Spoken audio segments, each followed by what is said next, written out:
EA Sports and the PGA Tour are proud to present the season-long race for the FedEx Cup. On one of the zaniest days on the tour calendar, live Saturday third round coverage of the one and only WM Phoenix Open. How about the fans out at 7 a.m. sharp today, making that mad dash across the grounds to get that coveted spot at number 16 as we take a look at the Saturday leaderboard? We've got a tie at the very top at 9 under par. So let's get out to the action as we pick things up on the tee at the par 4 fifth.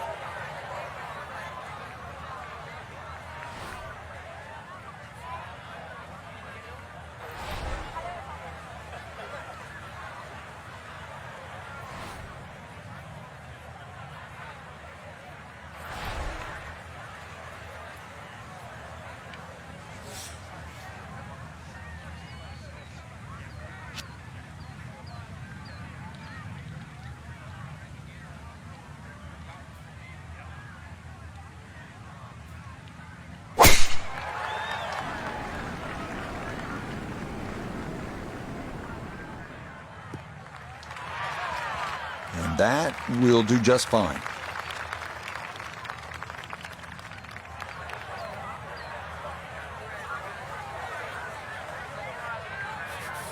Second shot coming up. Let's bring in Iona Stephen. He's left himself 133 yards to the flag. Pin tucked in the front left-hand portion of the green today.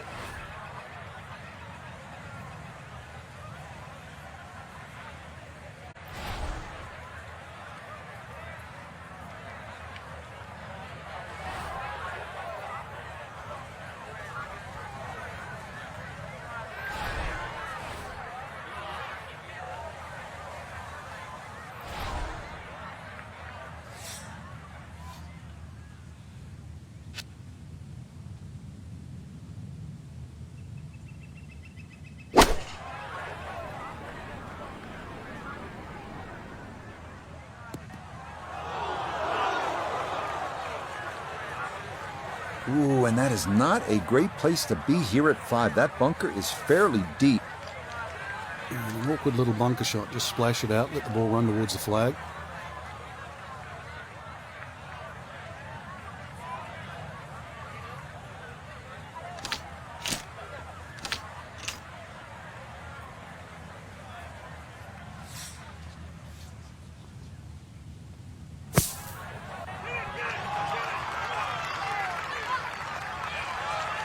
Okay, not bowed out of the sand, and that's what will remain, trying to grind out a par.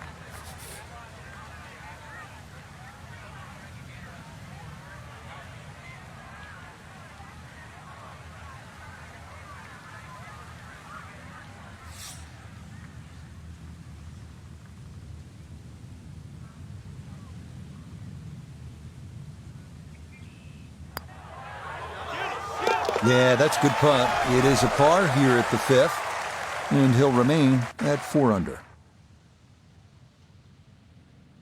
Frank, this was supposed to be moving day for our featured golfer, but instead they were moving in the wrong direction. An over par round. Yeah, actually, you took the words right out of my mouth. Yeah, they went in reverse way too quick. Only one person wins every week. We know that. So there's going to be people that play average, people that play bad. I think there's just a week maybe to forget. So that should just about do it for all of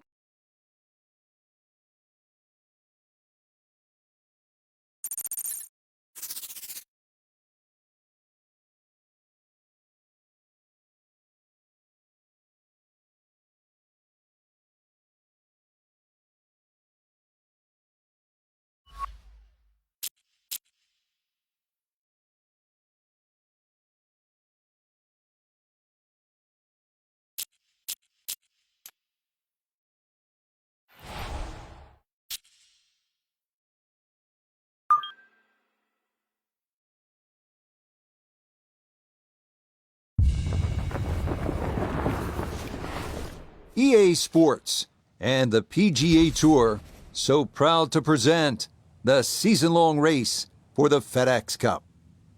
From the base of the McDowell Mountains and TPC Scottsdale, live final round coverage of the WM Phoenix Open. Here in the Valley of the Sun, the temperatures are up, the scores are down, as we take a look at the leaderboard on this Sunday. The leader is the Canadian Corey Connors. He's got it to 14 under par. Meanwhile, our featured golfer playing out the string, trying to finish this tournament on a high note.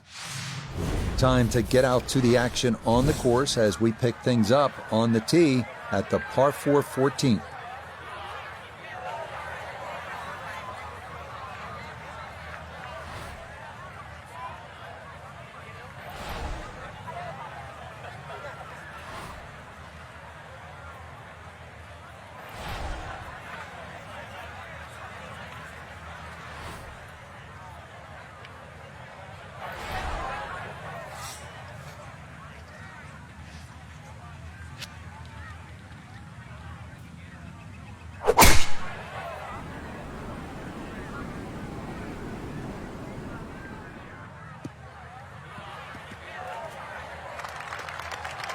Now, it's in the first cut. There's always a little bit more grass around the ball that has to be factored in. So now from that first cut, his second to the par 4.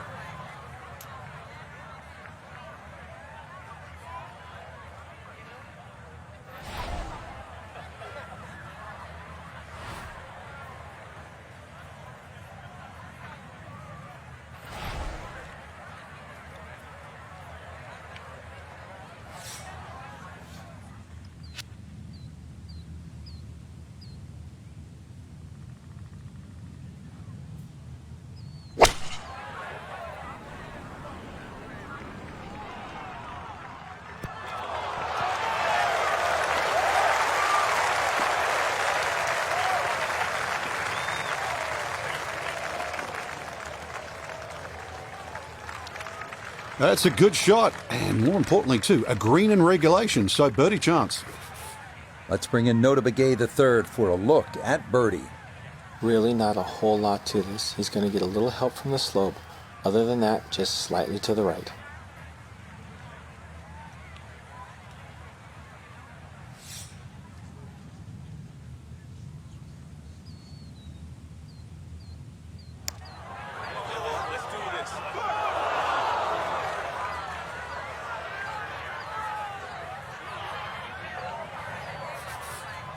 Eight-foot putt here.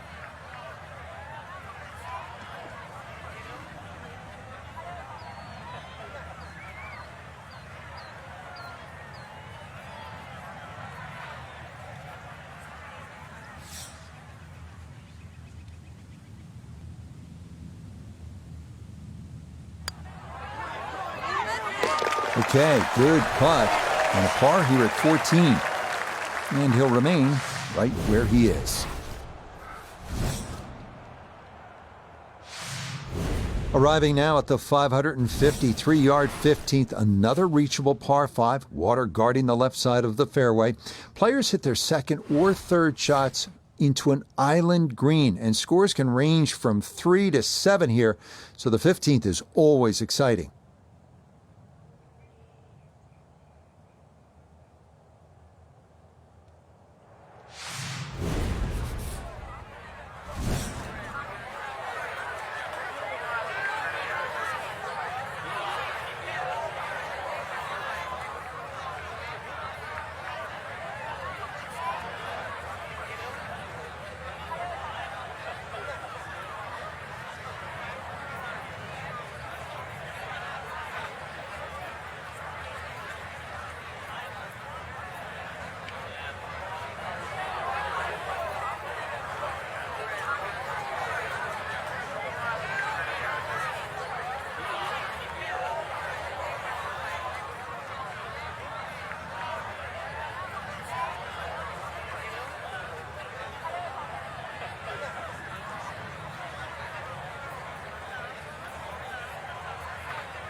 Beautiful tempo to that swing, and this is going to wind up squarely in the fairway.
Okay, that's safely on to the island, though it does wind up in one of the two bunkers, so it won't be an eagle putt.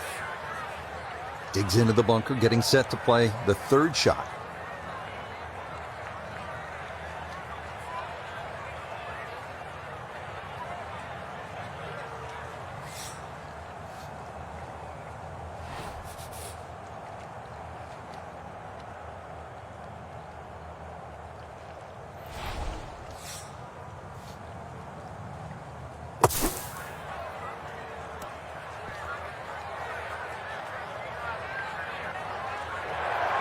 Just too tough to control out of the sand. That one unable to hold the green. It'll run off into the short stuff.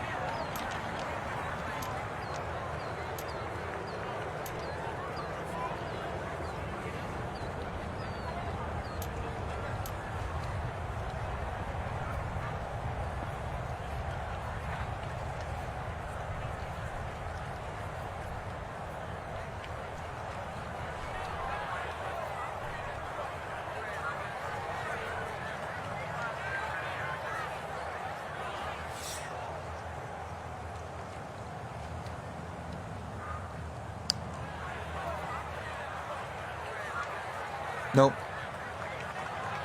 Yeah, good roll right there. That makes the decision to chip or putt a little easier when you've got confidence in the flat stick.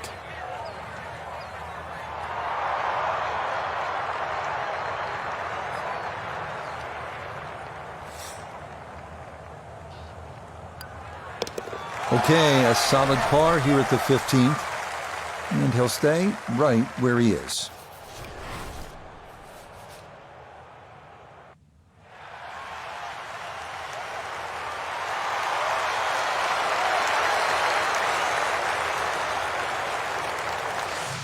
Well, here we are at the 16th hole, looking at just over 160 yards. Doesn't seem all that daunting, Frank.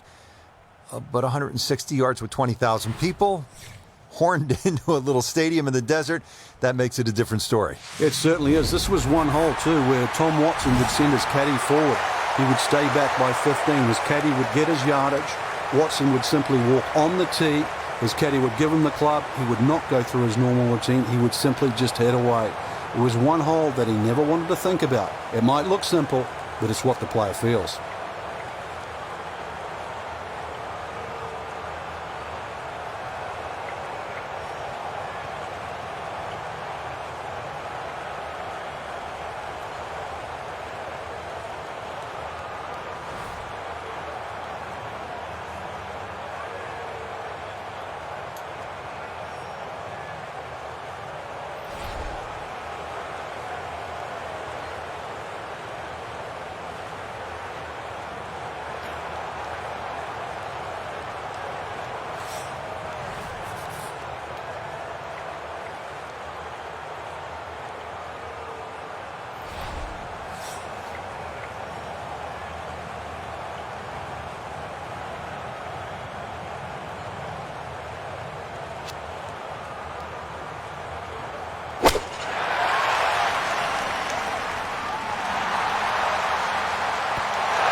But a long ways away, and that will not generate a whole lot of excitement up there in the box seats. Now, from long range, this for birdie.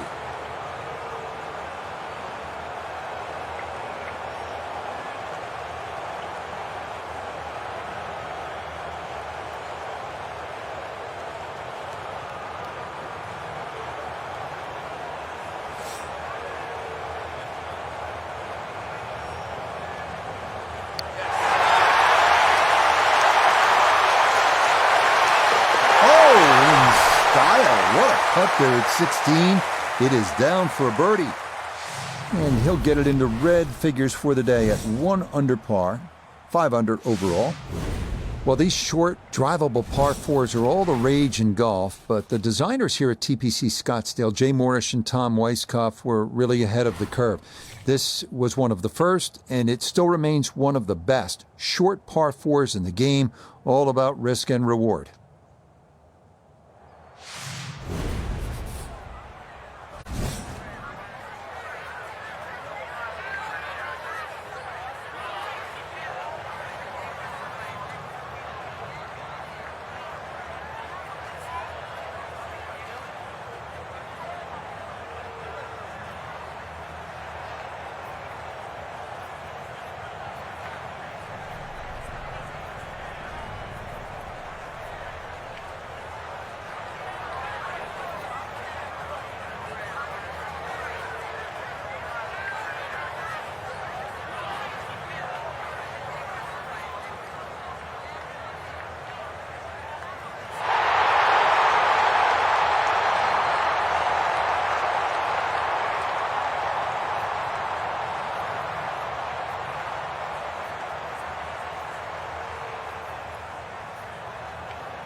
This looks really good.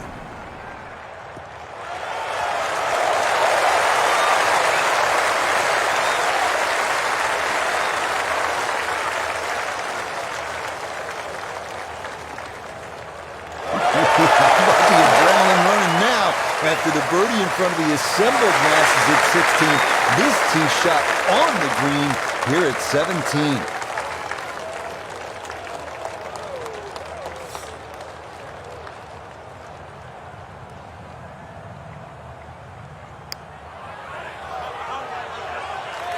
That would have been a good one to convert on. Instead, that'll be left for birdie. A straightforward look here for birdie. Yeah,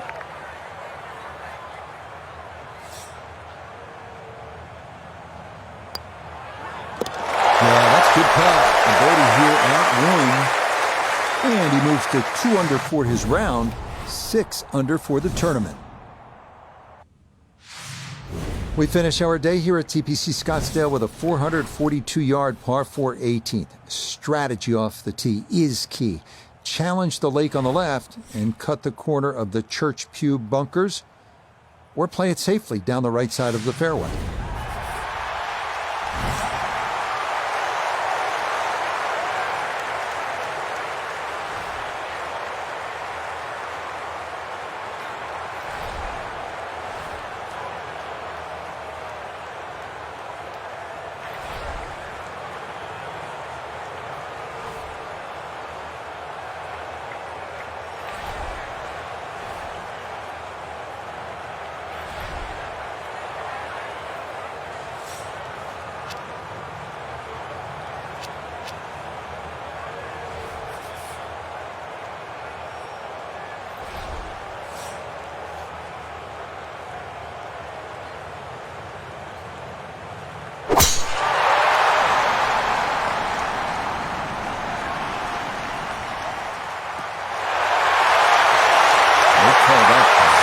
That's going to be right down the middle.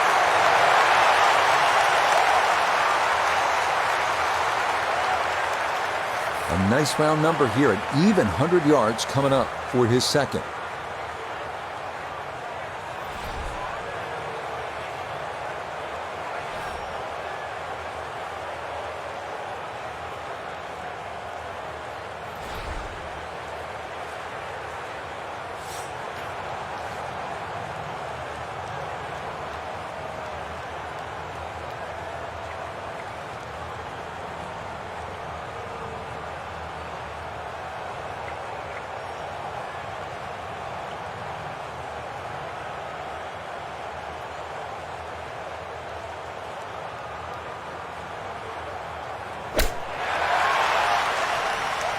Good chance at one.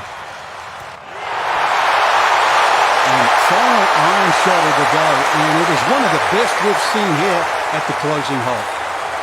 A 5-footer now for birdie.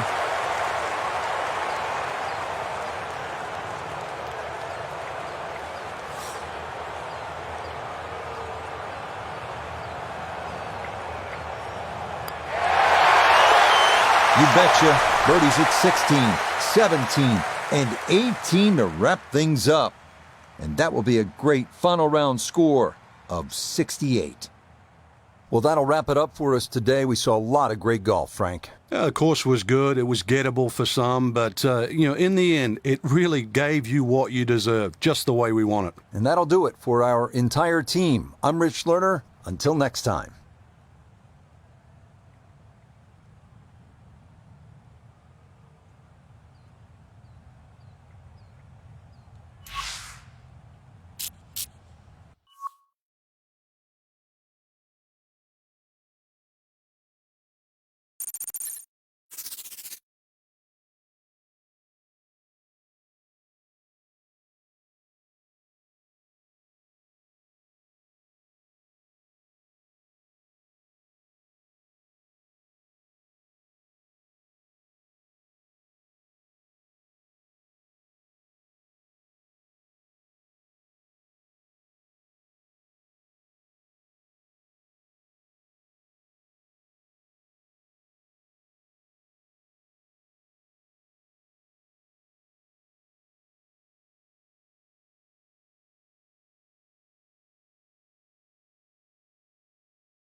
EA Sports, and the PGA Tour proudly present the season-long race for the FedEx Cup. From historic Riviera Country Club in Pacific Palisades, we bring you opening round coverage of the Genesis Invitational. What might we have in store for us over the course of these next 4 days? We've got big names, we've got dark horses, we've got it all as we look at the leaderboard on this Thursday. Brian Harman, former U.S. Open runner-up, is your leader. He's on the move early at 5 under par. Meanwhile, our featured golfer will begin 7 shots off the pace. So let's get out and join the fray as we pick things up on the tee at the par 5 11th.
Okay, that's going to be just fine, short of the road. Good tee shot here at 11.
This par 5 green is well protected. That's 2 good shots, but that bunker's there for a reason. Now, with some nifty sand play, we're looking at 4.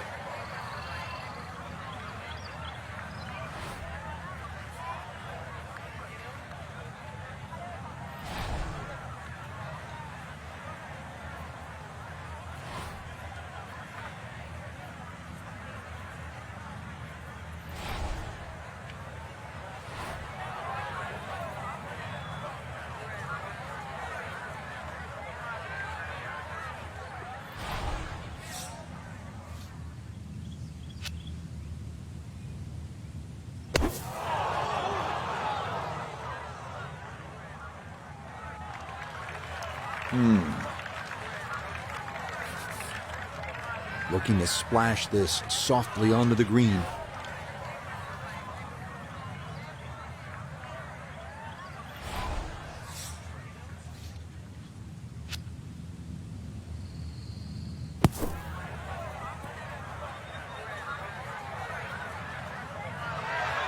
Boy, that was on an aggressive line. Couldn't quite get it to stop, and that will be left for par. This from 7 feet.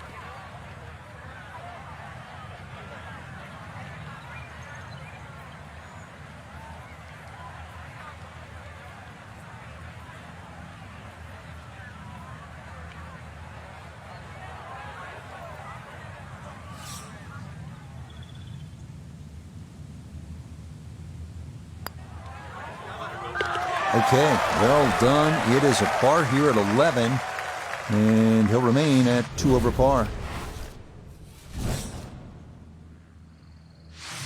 So, Frank, this is such a magnificent setting for a golf tournament. You know that. You've played here. You've broadcast here all these years. It has an aura and the obvious history. The clubhouse overlooking the 18th, the proximity to the first tee, pictures of all the stars from Hollywood's golden era. They all played here. But let's talk about the nuts and bolts of it. What does it take to post a good score here at fabled Riviera? Traditionally, it's known as a great driving course, Rich, and I think that still bodes well today. So many key tee shots, holes dogleg left, dogleg right. But all said and done, it has this mystique about it because it's actually been the kryptonite for Jack Nicklaus and Tiger Woods. Neither one of those two of the greatest players that have ever played this game, ever won around Riviera.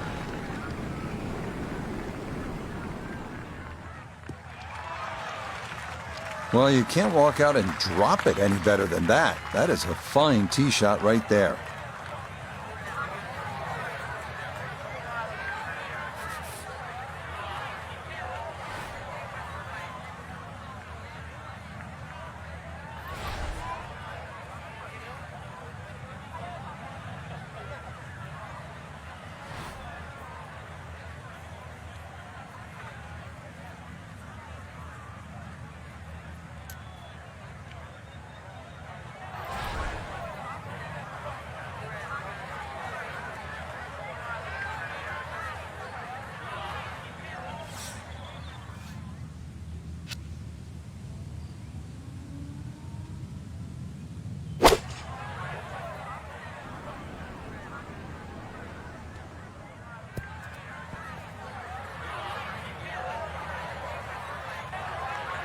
That one was running so hot.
No missteps there. It is a par here at 12. And he'll remain right where he is.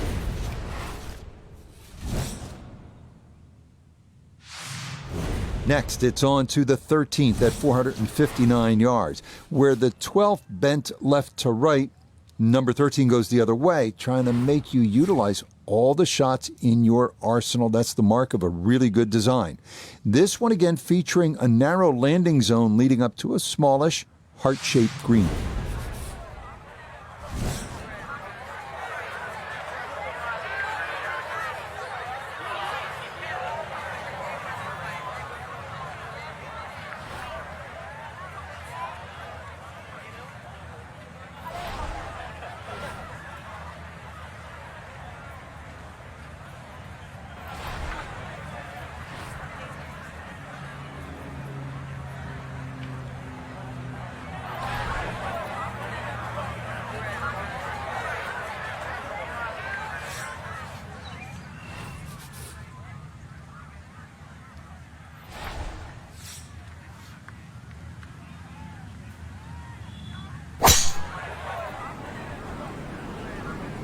Uh-oh, this is well left. Those trees are like brick walls today. Hit that and went straight down into the rough. Not in the fairway, but not a real problem here at the 13th, getting set to play his second shot.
Well, Judge, that is in for par here at 13. And he'll stay right where he is. Ahead now to the 14th, the par 3 at 192 yards. This green's on a slight incline, and given the ocean air, probably plays a little longer than you think. The narrow green is flanked by 2 bunkers left and another to the right.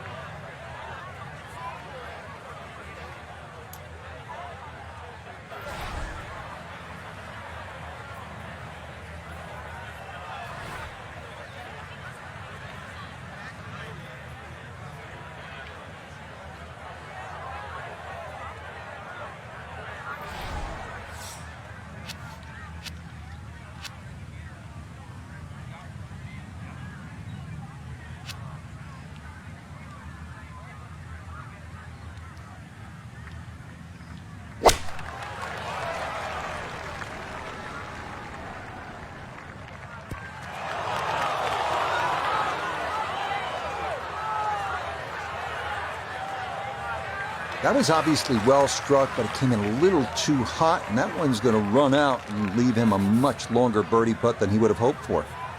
Birdie putt coming up, and we go to Iona Stephen. And it's an inviting one, ever so slightly up the hill with just a hint of movement from left to right.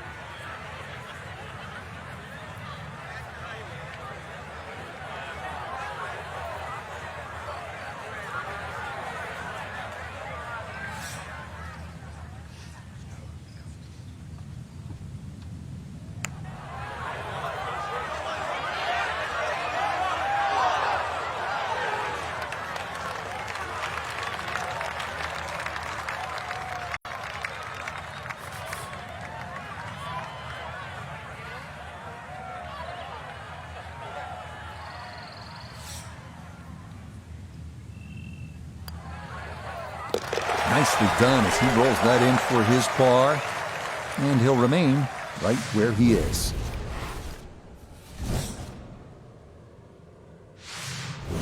Next up, the par 4 15th at 487 yards. It's another one that favors someone who can move the ball left to right off the tee. If you've got enough to work it over that fairway bunker right, it should leave you with an open look to a fairly accessible green.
No problems there. That's going to wind up safely in the fairway.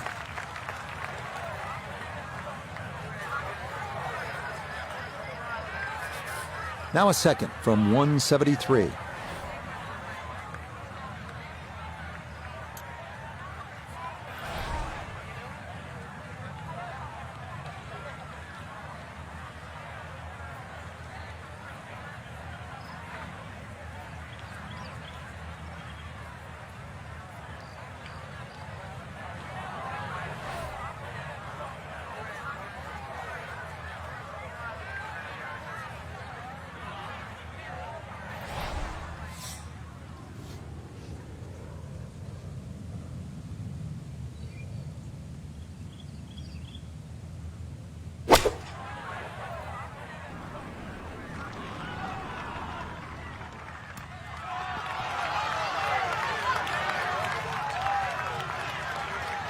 Good shot. Safely on the green and a birdie chance. This will be a 14-foot putt here.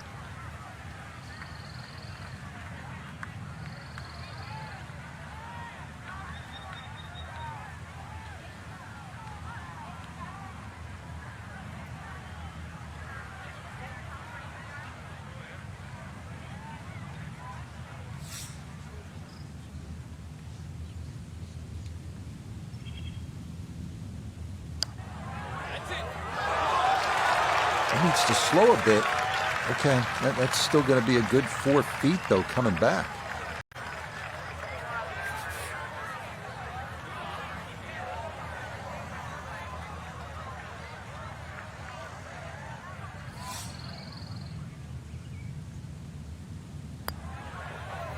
Yeah, good putt. That's in for par here at 15, and he'll stay at 1 over.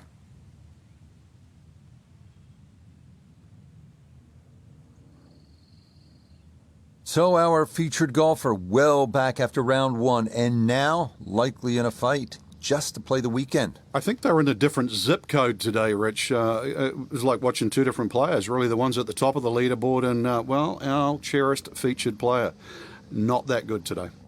So that's a wrap for all of us at EA Sports PGA Tour. Thanks for coming along. We'll see you next time on the road to the Masters.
EA Sports, and the PGA Tour proudly present the season-long race for the FedEx Cup.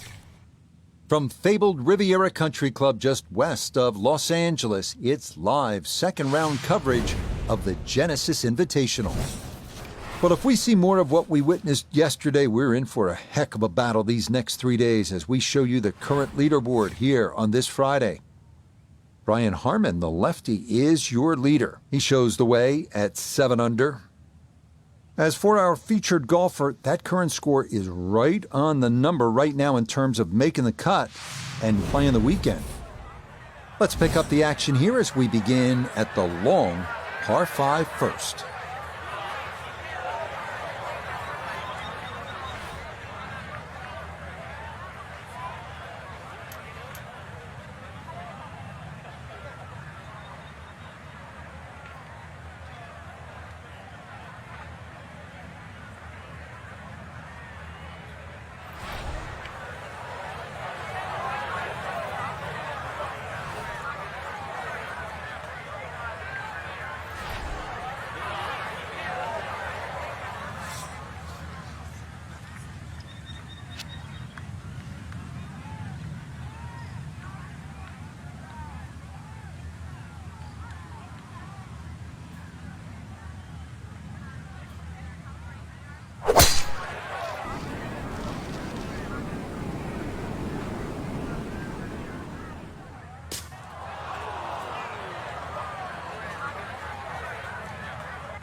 That's the danger of trying to run one up there. That's into the long, thin bunker that guards the front of this first hole. Third shot coming up now from the bunker.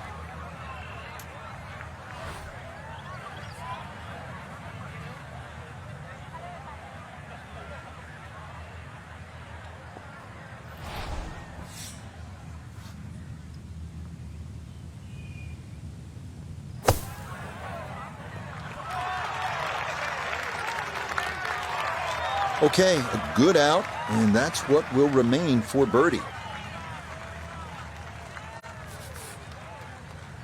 And this will be a 5-foot putt here.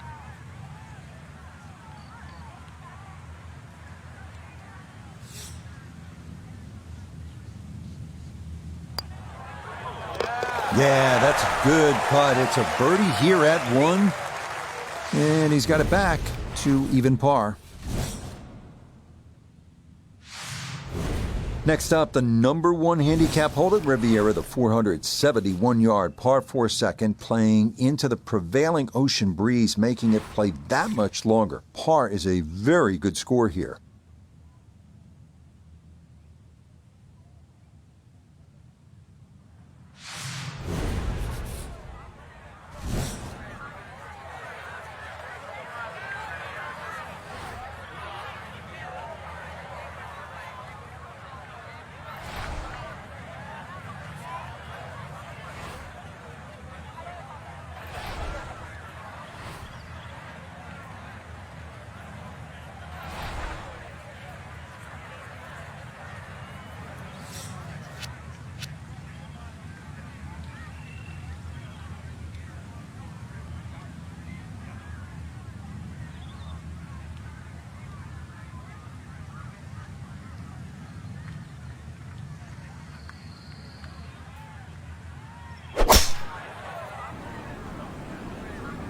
Is starting up the right side. that's going to miss the fairway. So after the birdie at 1, he'll need to play his second at 2 from the rough. It shouldn't be too bad where he is. He should have a decent look at the green.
I think he'll be fairly pleased with that, Frank. What do you think?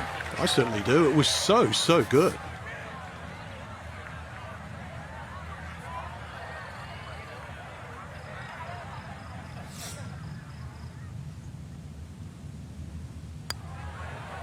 That finished off for par here with the second, and he'll stay at level par.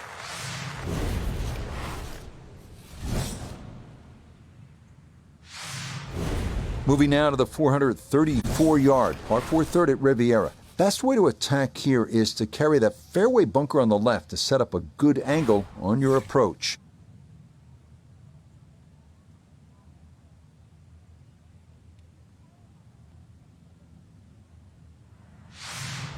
A reminder, coming up next week, we start the Florida swing with a stop at the Wetlands for the Florida Classic. Then it is on to Bay Hill for the Arnold Palmer Invitational, leading up to that unofficial 5th major, the Players at TPC Sawgrass.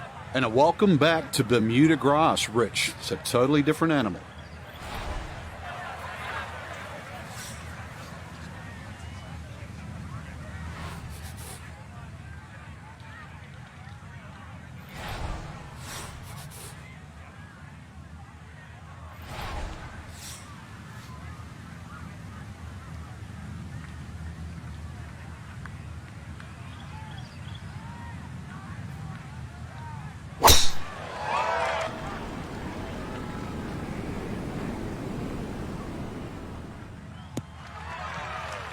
Oh, and it's a narrow fairway here at 3, but that'll be in a great spot.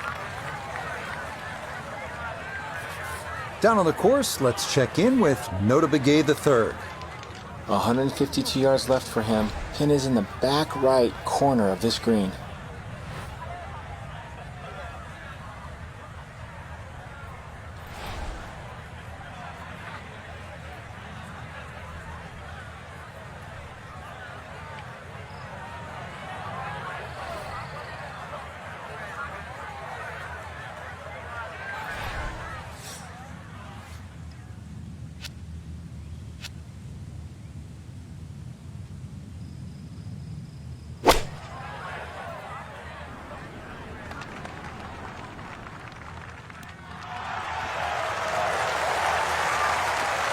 That's a good shot. And more importantly, too, a green in regulation, so birdie chance. This is an 11-foot putt.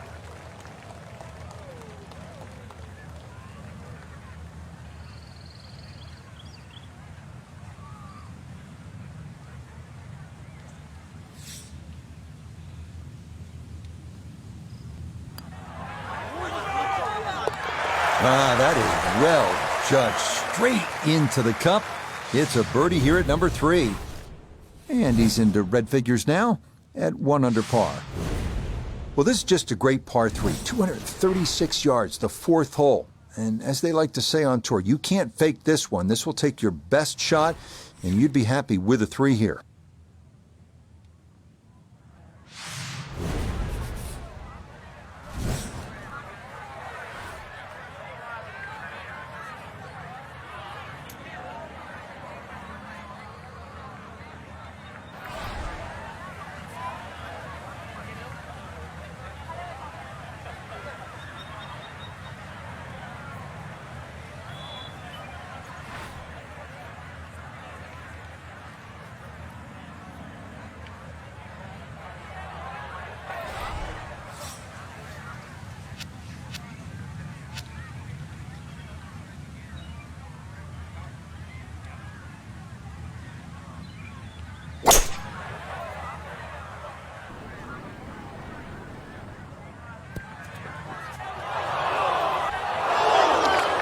That's the danger of this back hole location. If you're not precise with your distance, you can run out of green in a hurry.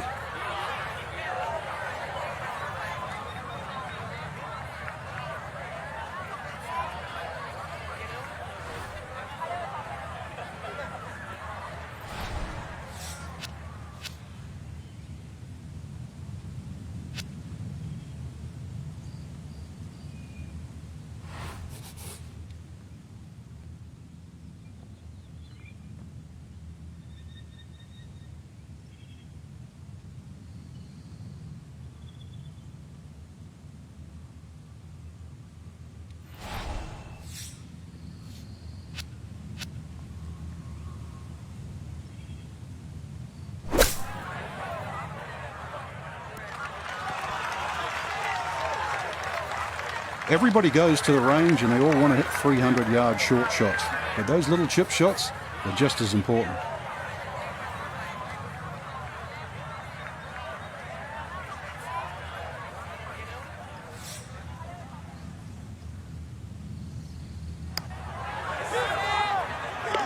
Oh, that'll bring a wry smile. A very good putt there to save his par. And he'll remain in red figures at 1 under.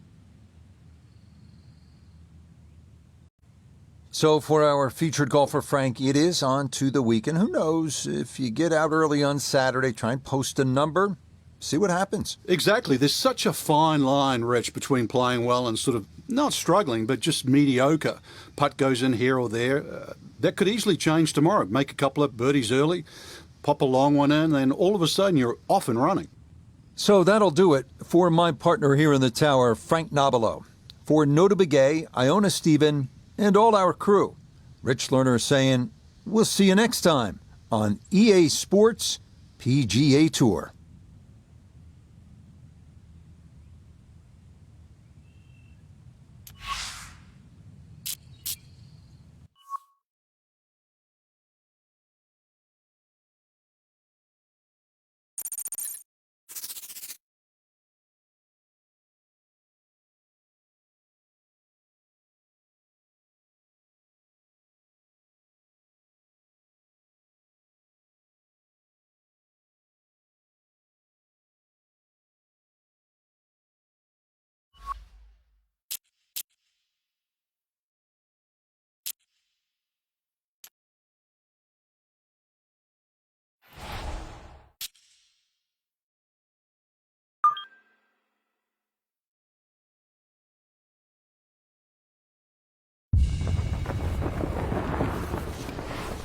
EA Sports and the PGA Tour are proud to present the season-long race for the FedEx Cup.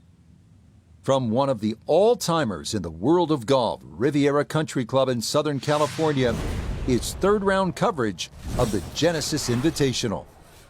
Well, if yesterday was any indication, we should be in for a memorable weekend of golf here as we take in the leaderboard on this Saturday.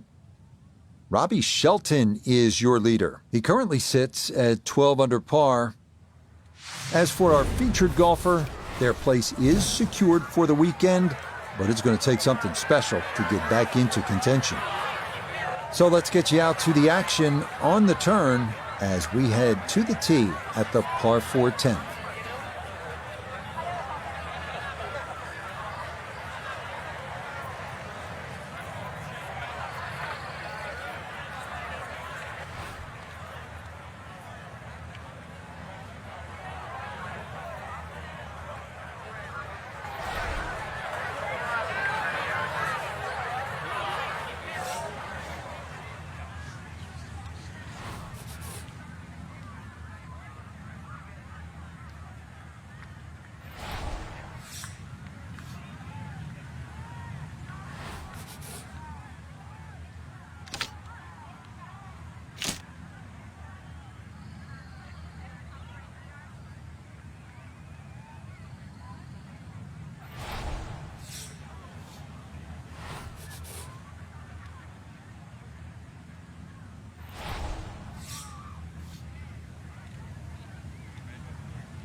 And this one gonna settle into the bunker off the tee.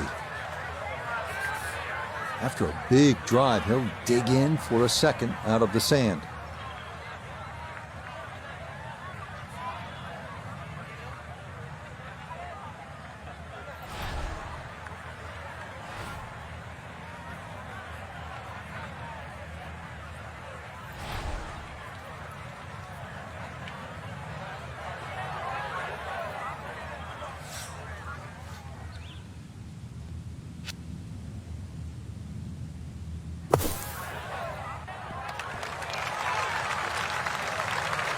Yeah, big explosion. Got it to stop quickly, and that will be a birdie opportunity coming up.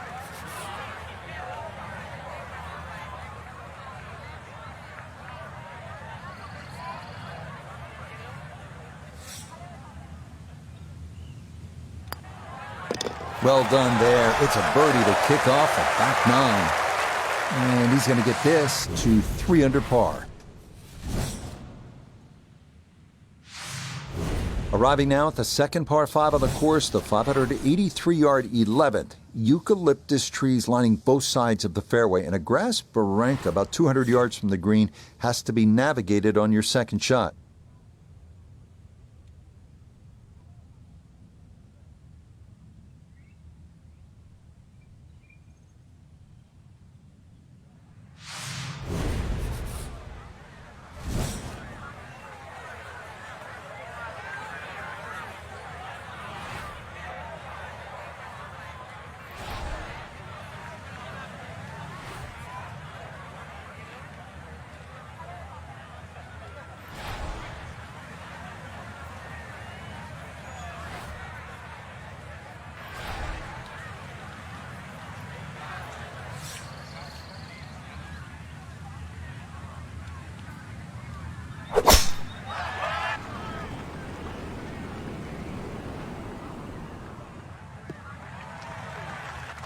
Okay, this not the biggest of fairways at Riviera, but that's a good drive here at 11.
That's a good shot. It is a giant green here at 11, but that ball safely aboard in 2.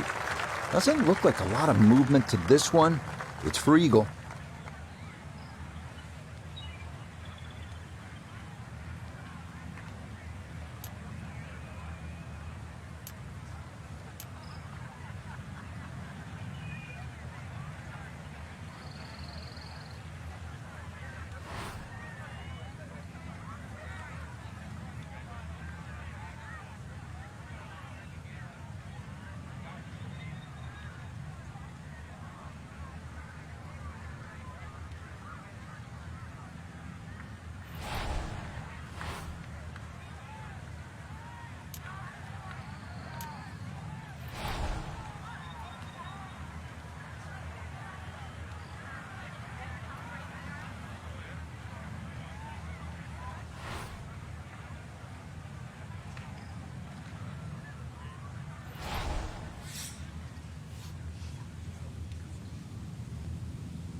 With all the elements of his game have been in sync today, a terrific shot right there. It's all about getting it inside that 3-foot circle around the hole. That was a really nice shot.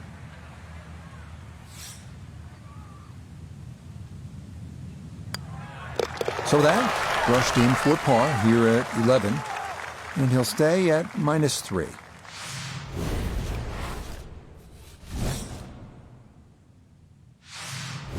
The 12th hole at Riviera is a tricky one at 479 yards. It's narrow with OB to the left, and it forces you to carry a ravine on your approach into a green protected by a sycamore tree left and a large bunker right.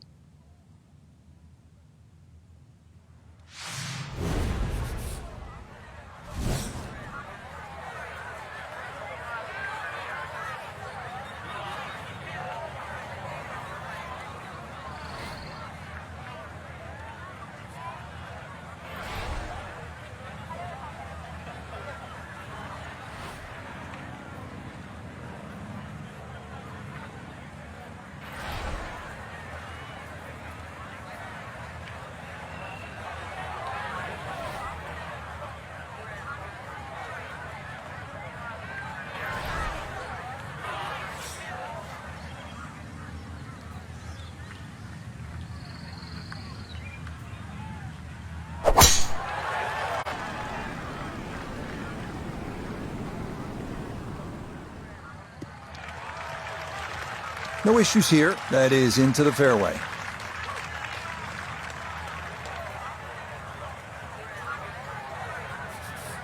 Now a second from just under 180 yards.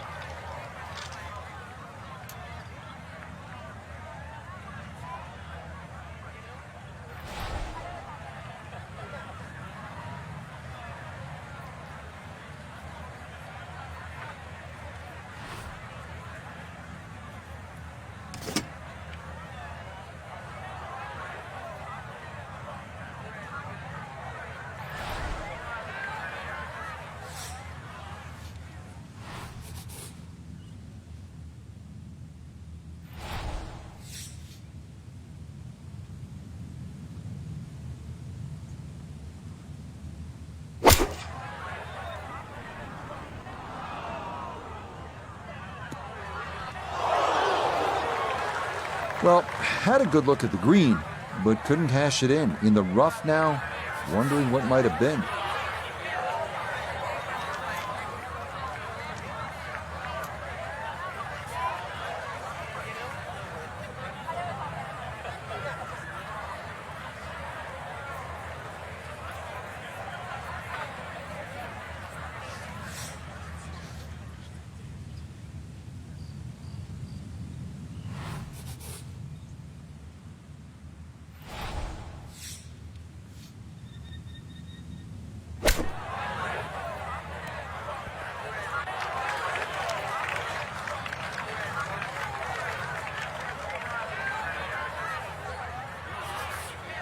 "11 feet away."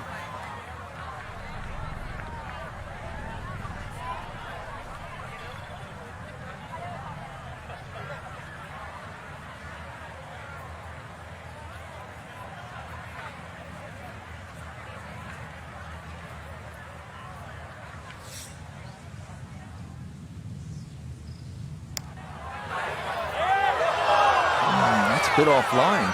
And it'll leave a good 4 feet coming back.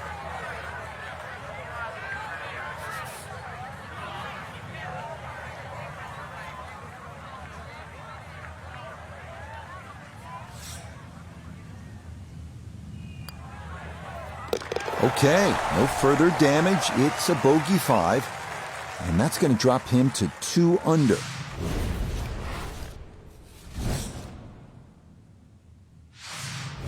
Well, here's the genius of the design at Riviera. Number 12 was asking you to hit a little bit of a fade. 13, well, they're telling you to hit a draw.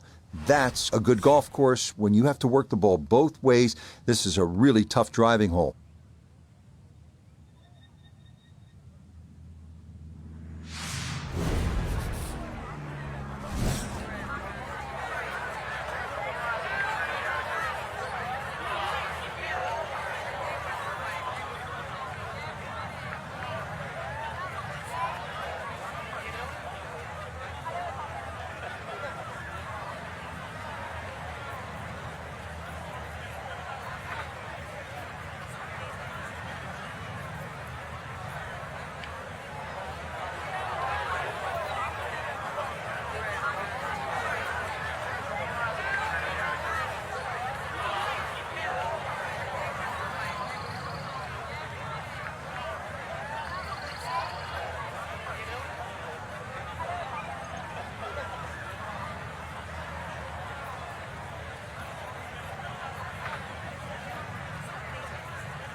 These are always tricky. Severe downhill to that green.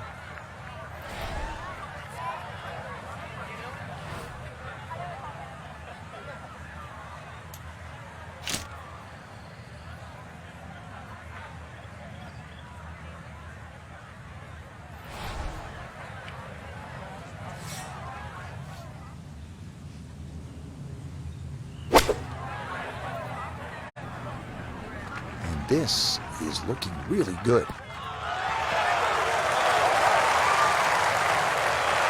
Well, I don't have my tape measure out, but that looks like, 6, 7 feet in there, but that is an excellent approach shot.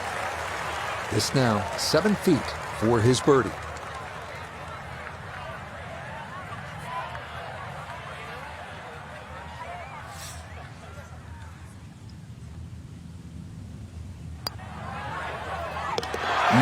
Confidently done there. That's in for birdie here at 13.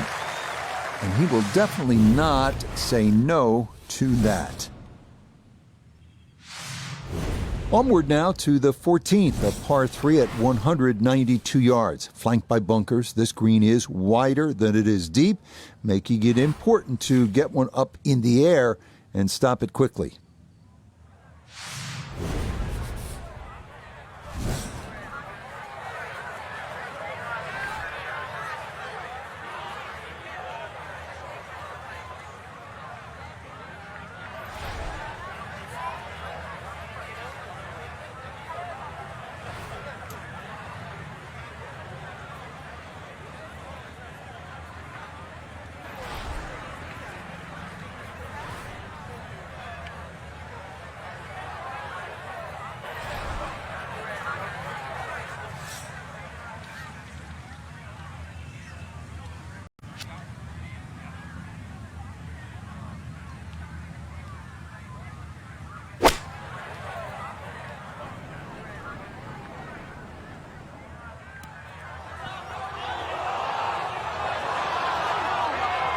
And I think that may have surprised him. That carried much further than he anticipated.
Okay, good putt. And a par here at 14. And he'll stay right where he is.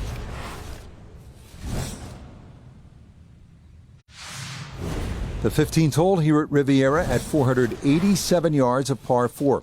It is the number 2 handicap hole, so that can speak to its difficulty. The one well-placed bunker at the elbow of the dogleg must be avoided, and the green is believed by many to be the toughest to read on the course.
Yeah, just what you want at this point in the round. You're trying to find a rhythm, hit fairways, hit the middle of the club face. That's what they did right there.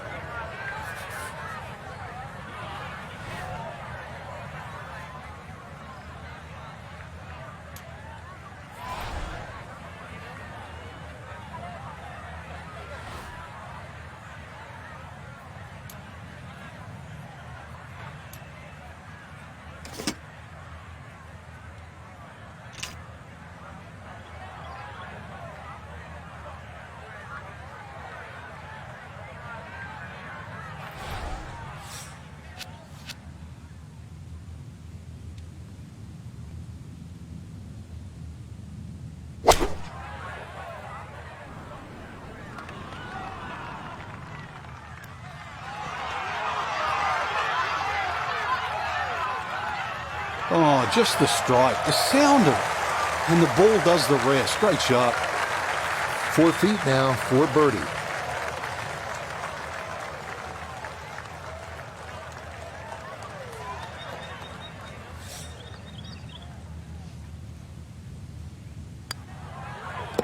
Ah, yes, never in doubt.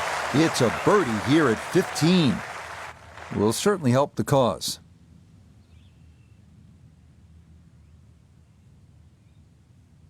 So for our featured golfer, some good playing and some favorable scoring conditions here on this Saturday. But they'll look up at that leaderboard and see they're still well back. But I think the goal really is to try and shoot back-to-back great rounds, Rich. If anything better than that, maybe leader takes a stumble. You can't control that, but at least get out there tomorrow, shoot as low as you can. So that should just about do it. For all of us at EA Sports, thanks for spending some time with us on the road to the Masters.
EA Sports and the PGA Tour so proud to present the season-long race for the FedEx Cup.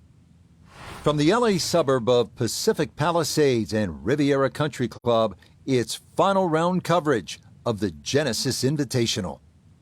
Well, we have already seen 3 scintillating, sometimes spectacular rounds of golf. By the time twilight comes calling later today, we will have a champion as we check the Sunday leaderboard. Brian Harman, former U.S. Open runner-up, is your leader. He's at 11 under. Let's get right into the action, starting with the par 3 14th. Final round underway here, and Frank, you look at a golfer like the one we're going to be following today. Rookie on the PGA Tour, has not won yet, but squarely in the hunt here on a Sunday. What do they need to call on here to maybe take a run at winning this thing? First and foremost, just play. Tee it up on that first hole, knock it down, hit it on the green. Never know, might make birdie, might make another one, might make 3, 4 in a row. You never know. And the leaders might falter. So at the end, you have to worry about what you can do. You make a little run, all of a sudden there's a chance, you see your name on the leaderboard. That puts pressure on everybody else. You don't have to worry about that. You do your job.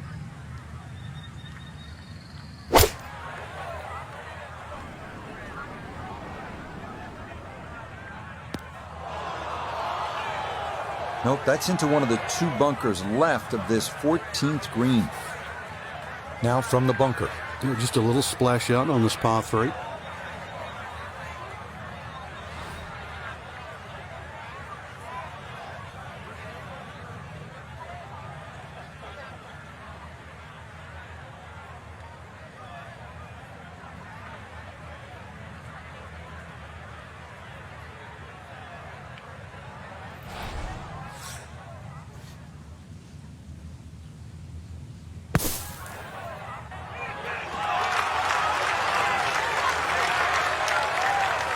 That is a good-looking pass out of the bunker right there. Got that to stop in a good place, leaving just a few feet for par.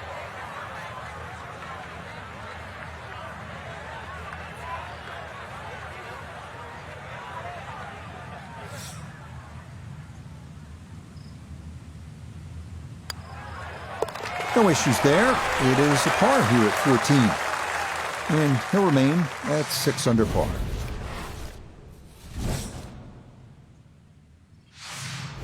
Next up, the par 4 15th at 487 yards. It's another one that favors someone who can move the ball left to right off the tee. If you've got enough to work it over that fairway bunker right, it should leave you with an open look to a fairly accessible green.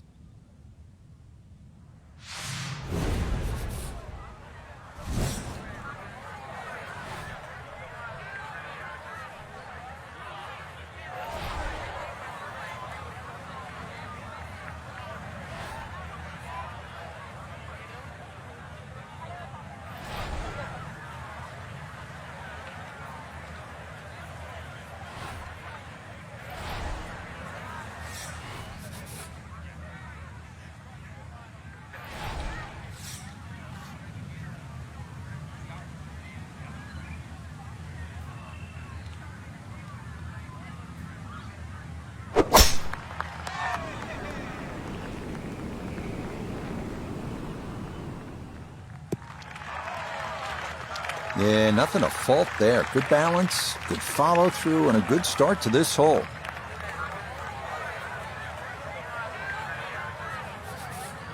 So Frank, downhill shot, what's the right way to play it? Well, normally downhill, you're also reducing the amount of loft. So you got 2 choices, either hit a little bit easier or actually take a little bit more loft.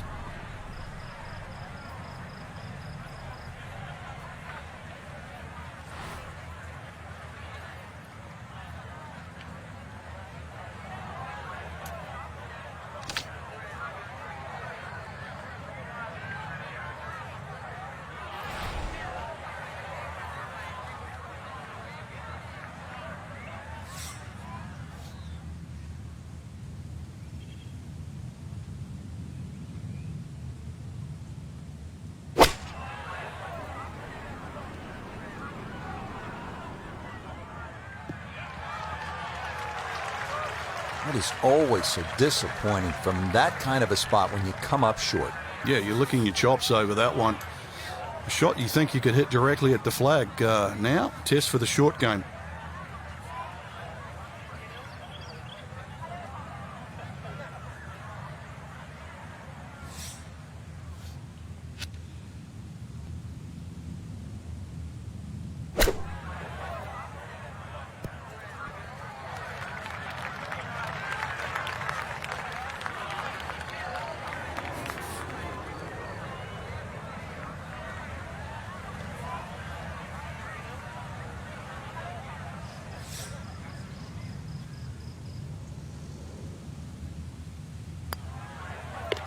Yeah, that's well done. He's able to save his par. And he'll remain right where he is.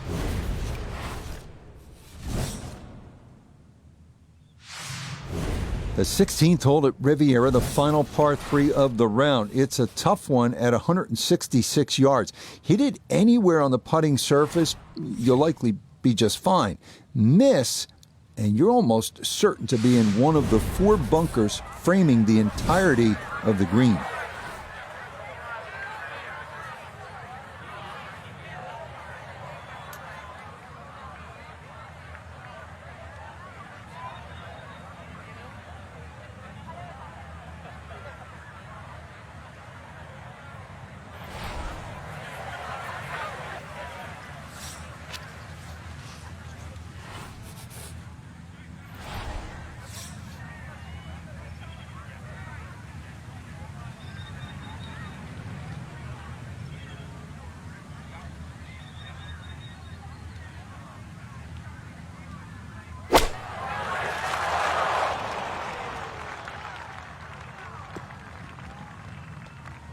So that ball knocked down by the tree. Fortunately, it didn't get it squarely, and this lie should actually be okay.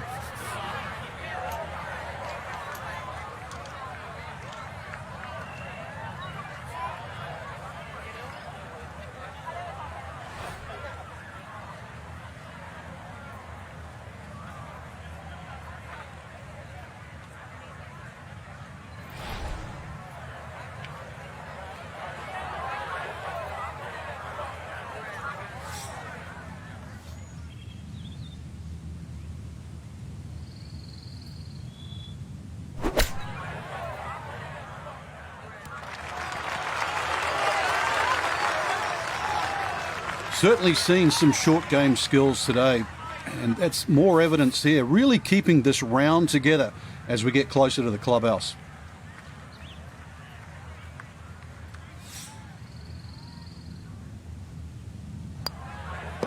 Okay, that'll be a par here at 16, and he'll stay right where he is.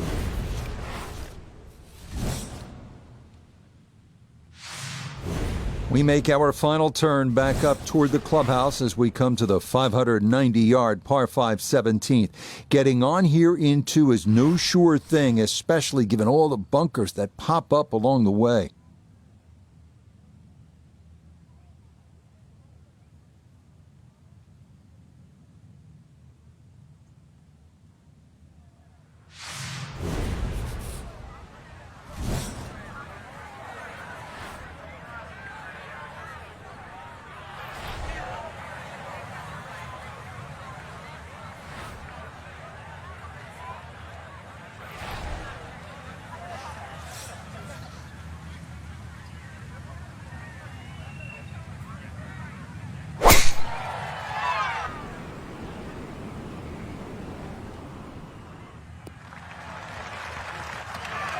Yeah, that's a nice swing, and the result is going to be a tee shot that is set up just fine.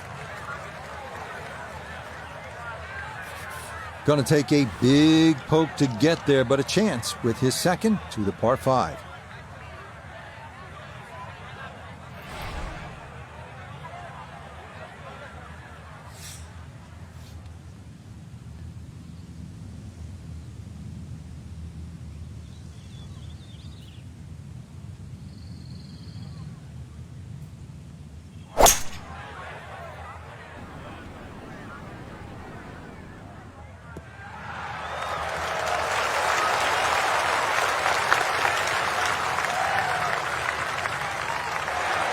Yeah, mission accomplished. On Ian 2, didn't fly it all the way there, but got enough release and in good shape. Now this, just outside of 25 feet for eagle.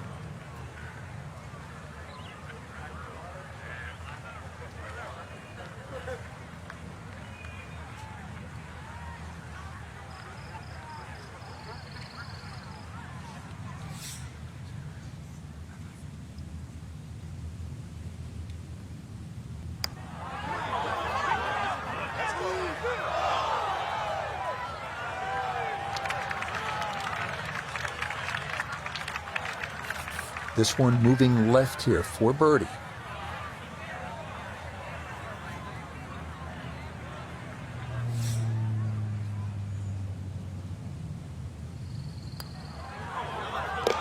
Oh, finishing strong. That's in for birdie here at 17.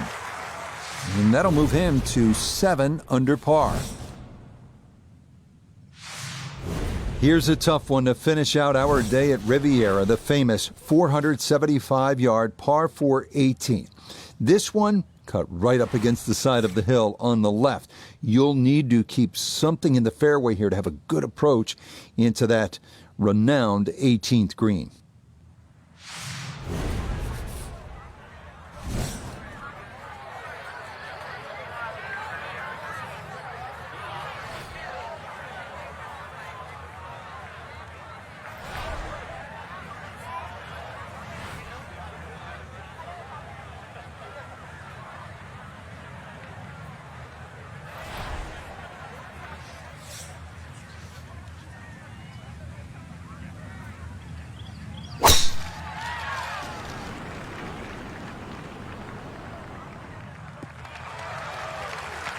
That one gonna split the middle, maybe get a little rollout as well. That is a good, solid tee shot.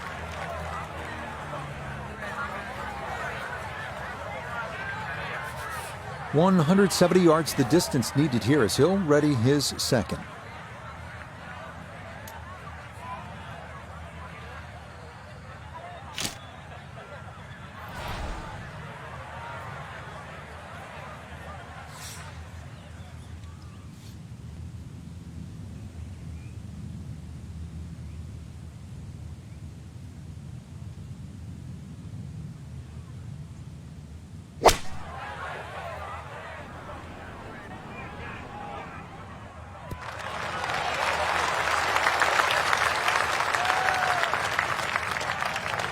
That's not too bad. Good shot. Inside 20 feet, I would imagine. So a good chance, really outside chance for birdie. We turn to Nota Begay III for this look at birdie. Well, I've really been impressed with how he's handled the speed on the greens, but this one is going to be a tester down the hill.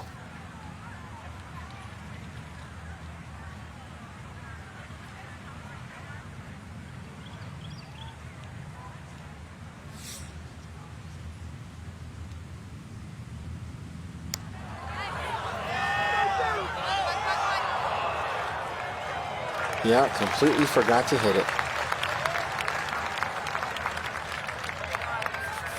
Just 5 feet left.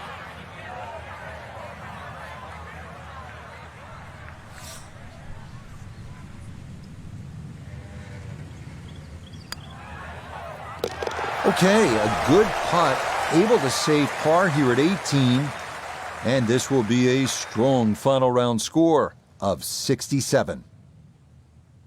Frank, they gave us a great show today. No, they certainly did. Course played well. You got what you deserved out there. Some outstanding performances. And for our entire team, I'm Rich Lerner, saying so long for now.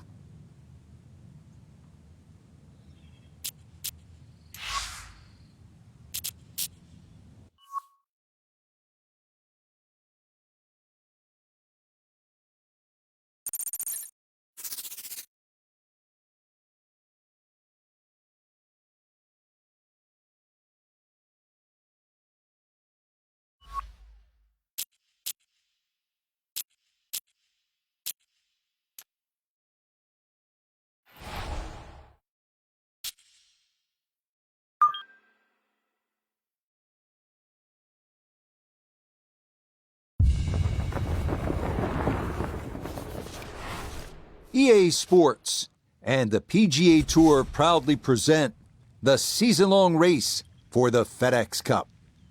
Today, from the wetlands, it's live opening round coverage of the Florida Classic. This is going to be a compelling 4 days of golf. A lot of storylines to follow as we move through the weekend, and we take a look at the leaderboard here in round one. The leader is the most recent gold medalist, Xander Schauffele. He's off to a good start at 6 under. Meanwhile, our featured golfer looking for another strong showing after a top 10 finish a week ago. We get into the action here starting at the par 3 fourth. So Frank, another week here on the PGA Tour, and we take a look at our featured golfer today, the young rookie, still in search of that first win. But I'll tell you what, that had to be a great confidence boost last week. Didn't get the victory, but to be that young and in the hunt on Sunday, a lot of folks think a breakthrough might be imminent. What do you think? I think so, Rich. The golf is good enough. I'm just concerned about how thick that brick wall is, because if you play this good and you get a few chances to win and you don't complete the job, your mind actually starts to get in the way.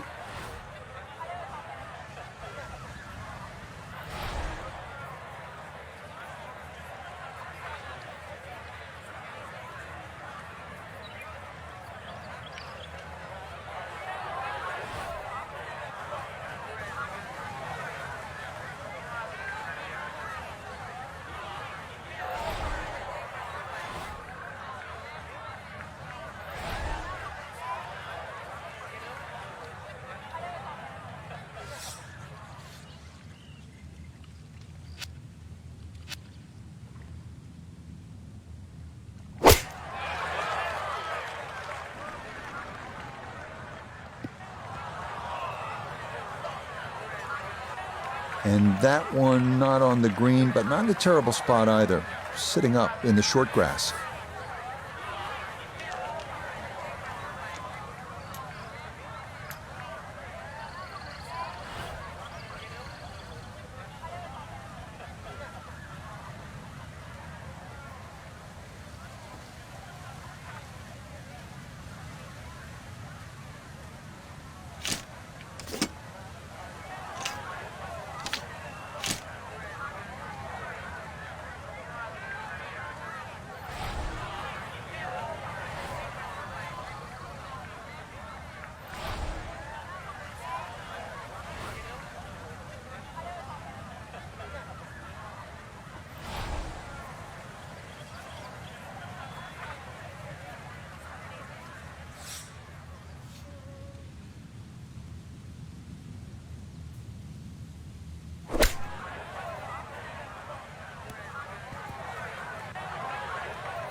And that flop shot was actually a little bit of a flop.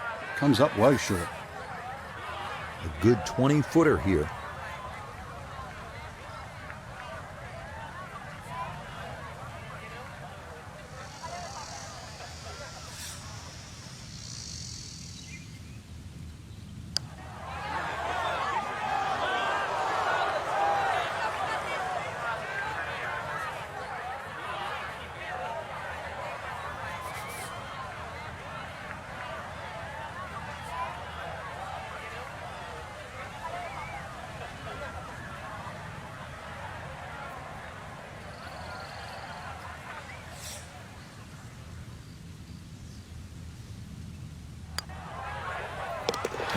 Good stuff, though it is for a bogey 4.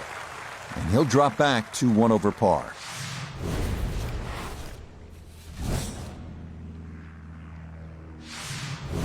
Coming now to another long par 5, the 635-yard fifth. Short hitters do not have to worry about the swamp on the left, but it may come into play for long hitters trying to get home in too.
this started toward the left side. And that will do just fine.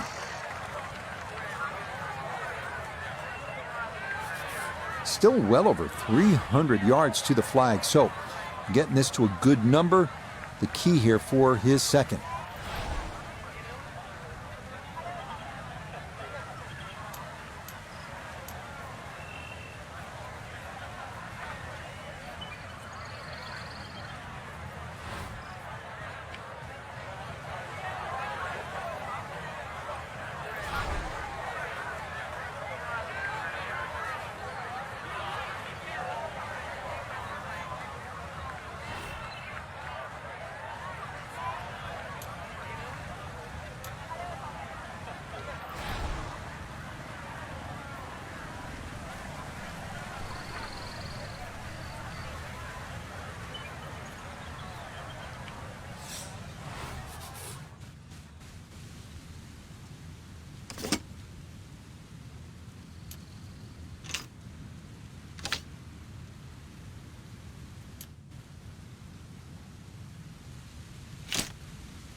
I guess you could say slow and steady is going to win this race, or so he hopes. Long ways to go.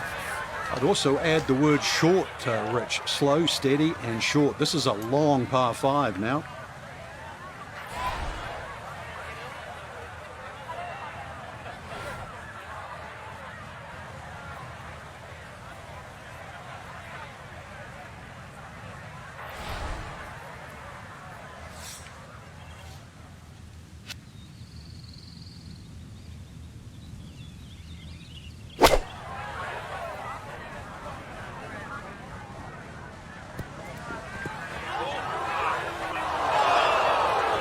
That one was running so hot.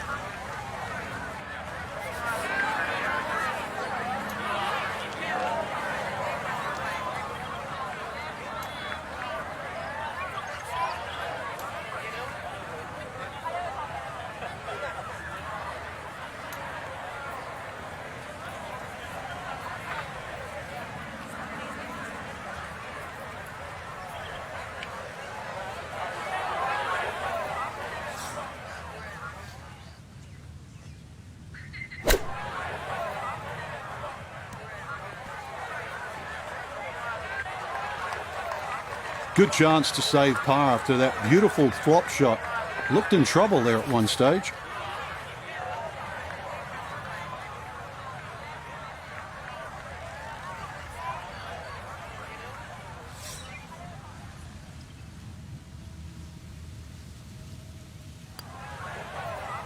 Yeah, that's a good putt. It is a par here at the 5th, and he'll stay at 1 over.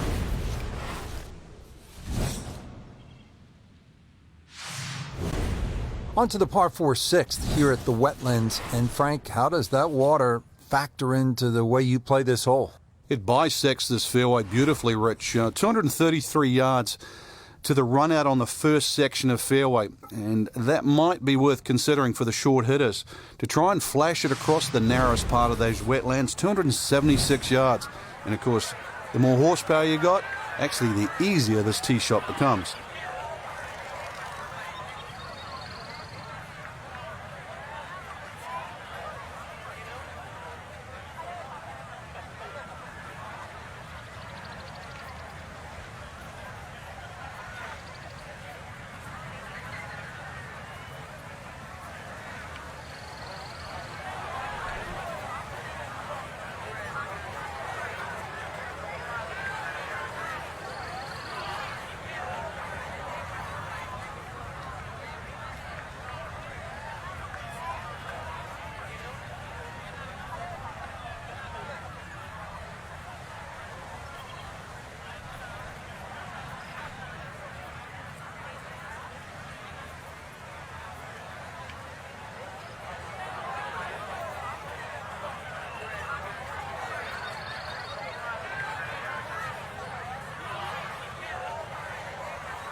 Beautiful tempo to that swing, and this is going to wind up squarely in the fairway.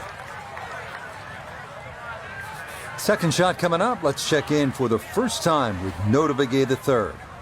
Found himself on the number at 145 yards to the front, 153 to the hole. Wind definitely hurting in his face.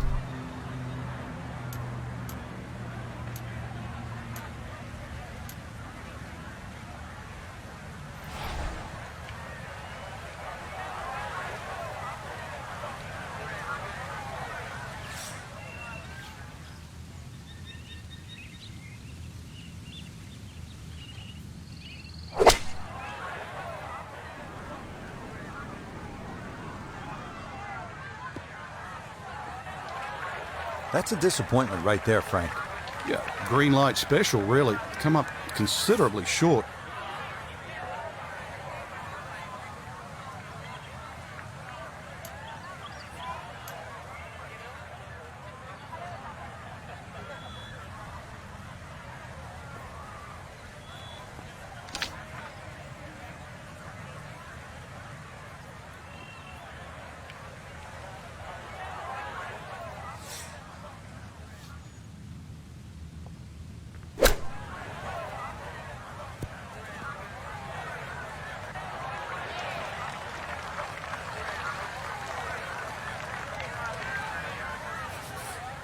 Now a 7-footer.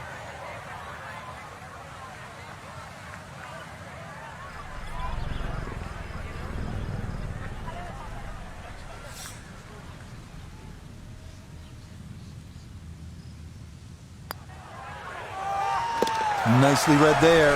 It is a par here at the 6th, and he'll remain right where he is.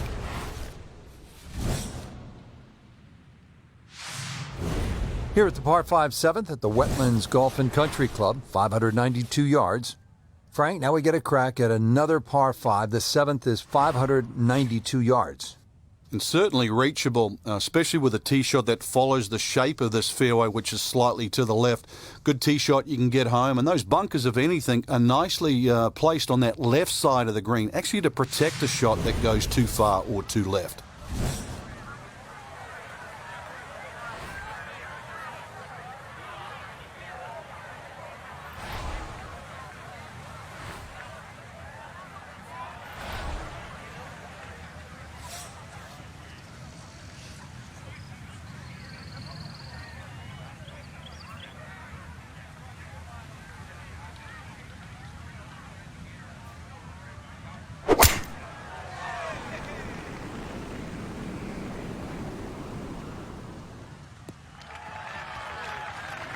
Well, you can't walk out and drop it any better than that. That is a fine tee shot right there.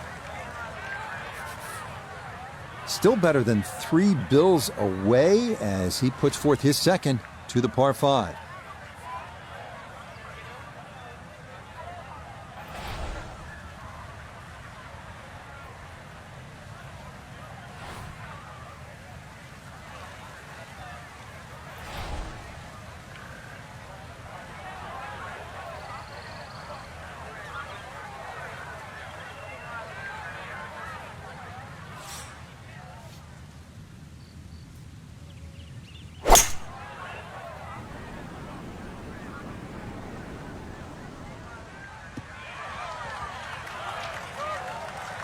But just a good solid shot right there with that 3-wood, Frank. That's an aggressive layup, really, trying to force that 3-wood down and get it as close as possible to the green. That's 2 good shots if you can't reach the par 5.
This one measures out to 15 feet.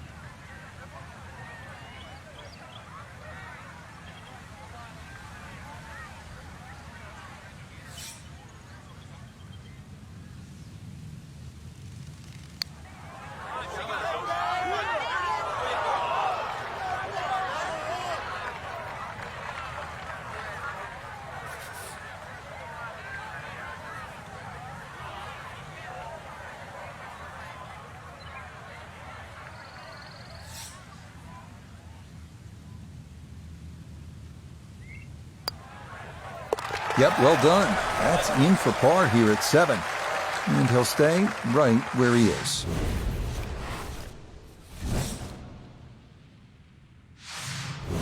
We arrive now at the 203-yard par 3 8th. Tricky little hole. The bunker short of the green looks like it borders the putting surface, but it's actually a few yards short of it, and the green narrows toward the back.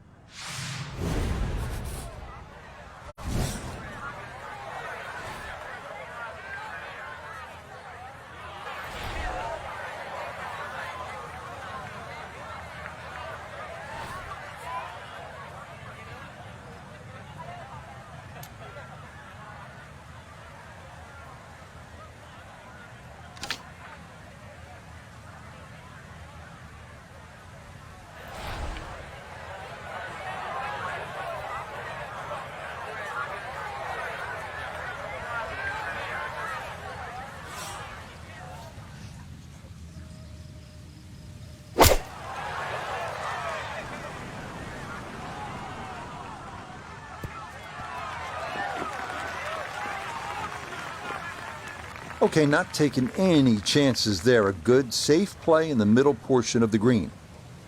A look here at birdie.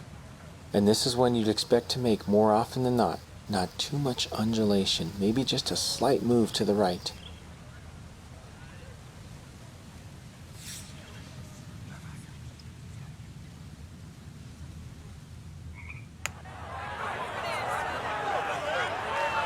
That one just gonna sneak on by.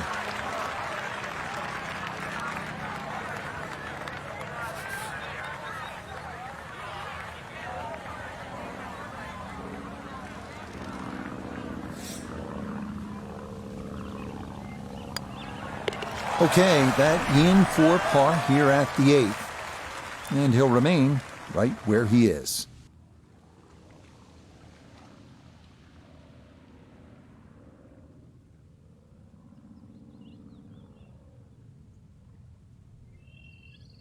Our featured golfer right there after day 1, sitting at a tie atop the leaderboard. Everything to play for these next 3 rounds. I mean, you couldn't really set up a leaderboard better than this today.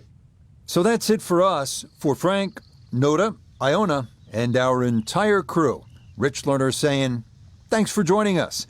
We'll see you next time on EA Sports PGA Tour.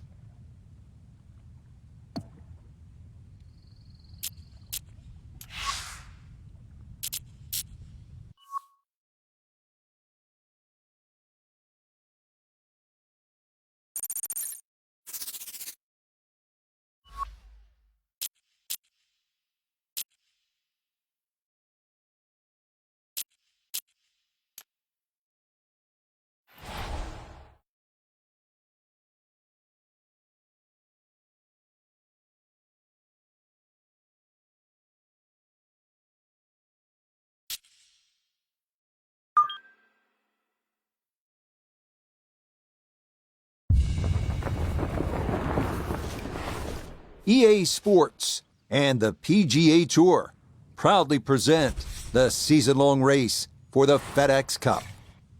Today, from the wetlands, we bring you live second-round coverage of the Florida Classic. Things starting to slowly take shape here on this Friday. For some, it is a race for the top prize. For others, it's a fight to stick around for the weekend as we show you the leaderboard. We've got a tie at the top here at 10 under par. We'll pick up the action here on the tee at the par 3 10th.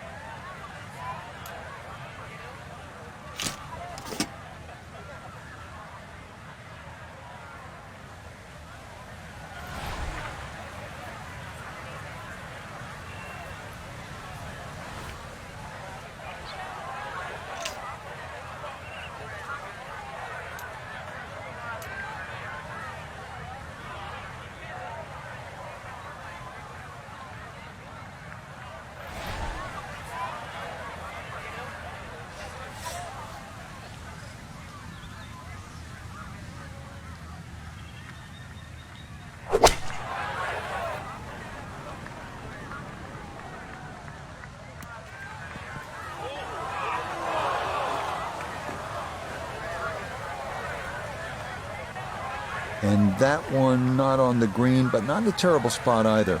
Sitting up in the short grass.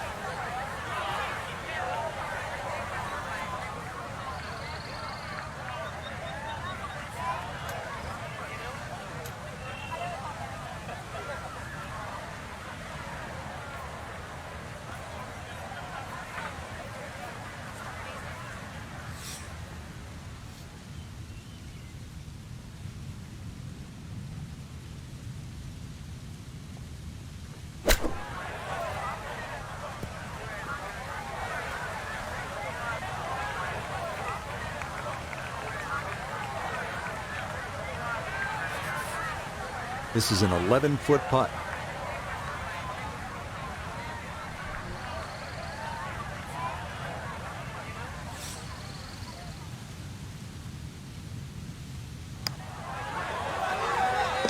Oh, and a shot in the arm there to start the second 9. That's in for par here at 10. And he's going to stay 2 back. Arriving here at the 443-yard par 4 11th. Best to play it left center off the tee to give you a good look on the approach and take a bit of length off the hole.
Gonna work this up that left-hand side.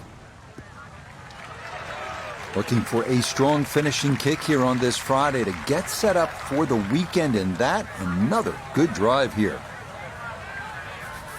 Second shot straight ahead, and we go to Iona Stephen. 133 the number. Pin, front right. It's a sneaky one.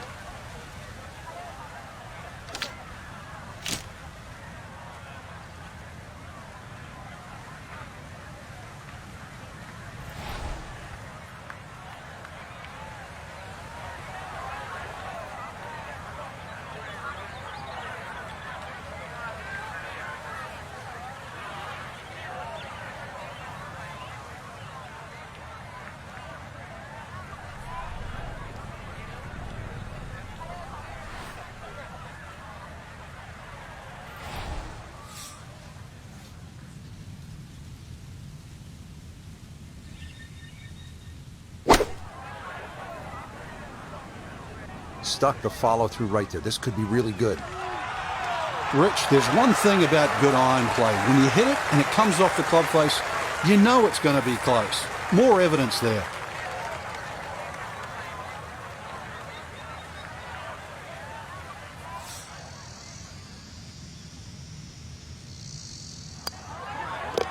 You bet. A birdie here at the 11th. And he's got it to 3 under now. Just 2 back.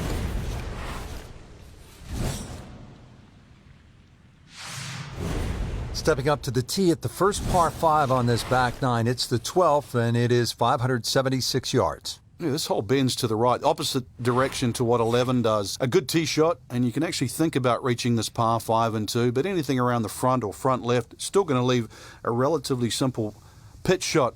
So when you stand on that tee, think of birdie at least here. Next week, the Florida Swing continues. Frankie, it's a home game for you. That's always nice as we head to Orlando and Bay Hill for the Arnold Palmer Invitational presented by MasterCard. Always a good week.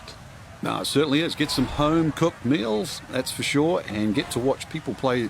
I don't know, I just love the finish at Bay Hill. 16, 17, and 18. So many tournaments where things have gone awry over that very stretch.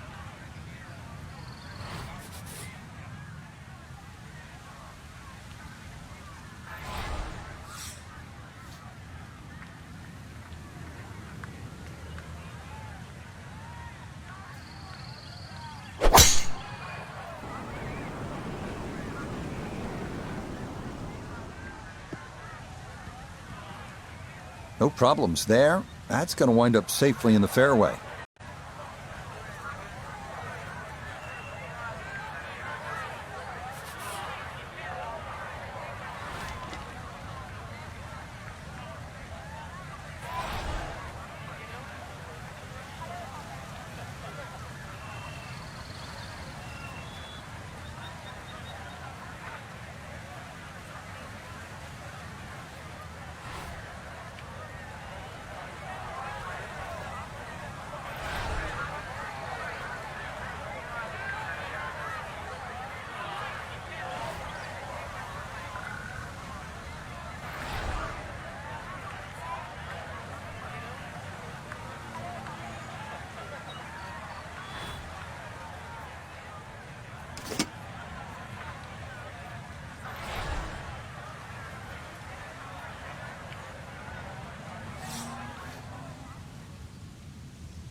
Normally they stick a tee in one end and a flag in the other. You're advanced the way. But that second shot on this par 5, that completely took the green out of play. Airmailed. That is a big mistake.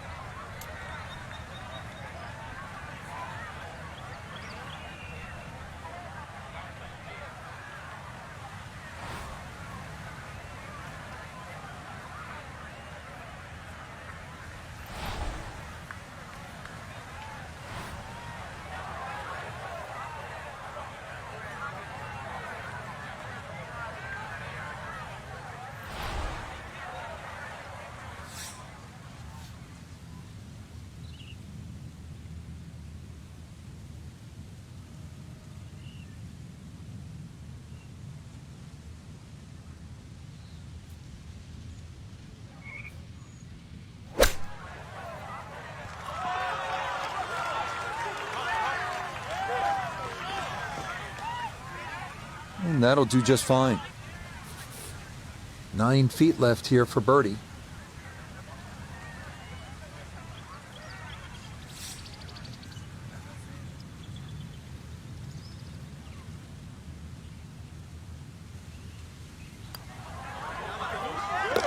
Nicely done. 2 straight birdies here early on this backside. And he's going to move to 4 under par. Just 1 shot off the top spot. Here we go at the par 4 13th, 452 yards. What's the best angle of attack? The straight line really is the best way here, like a lot of holes on the golf course. But straight, as we know, is not often easy. Fairway does start to widen up the further out there you get it. So for the longer hitters, this hole actually plays relatively easy. For the shorter hitters in that narrow area, that'll leave you a lengthy second shot where you just might have to bisect the 2 front greenside bunkers.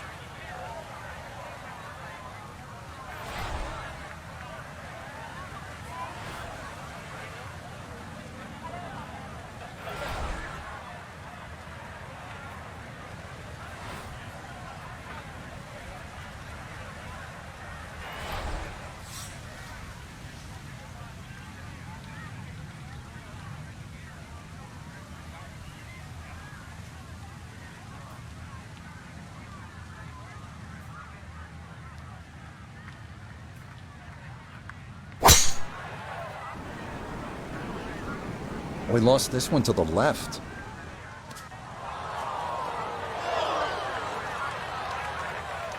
Wayward from the tee, and this one is headed for the rough, Frank.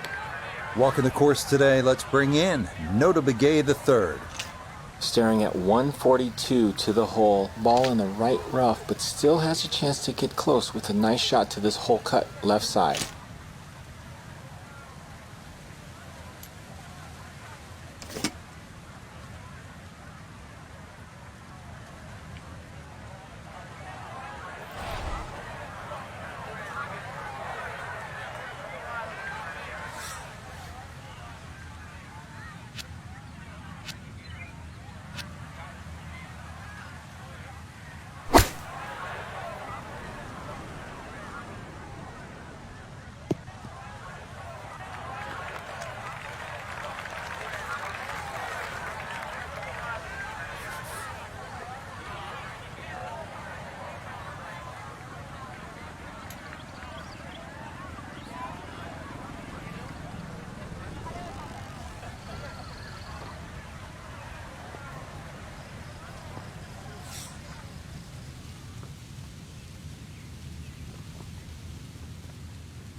Yes, got the speed perfect there from off the green. The line was perfect too, and as a result, it's in for birdie. So our featured golfer here, pretty solid through the first 2 days, safely through to the weekend and squarely in the conversation. That's right. Red should get off to a good start tomorrow, throw a few birdies in early, and could make it extremely exciting come Sunday. So that's a wrap for all of us at EA Sports PGA Tour. Thanks for coming along. We'll see you next time on the road to the Masters.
EA Sports and the PGA Tour are proud to present the season-long race for the FedEx Cup.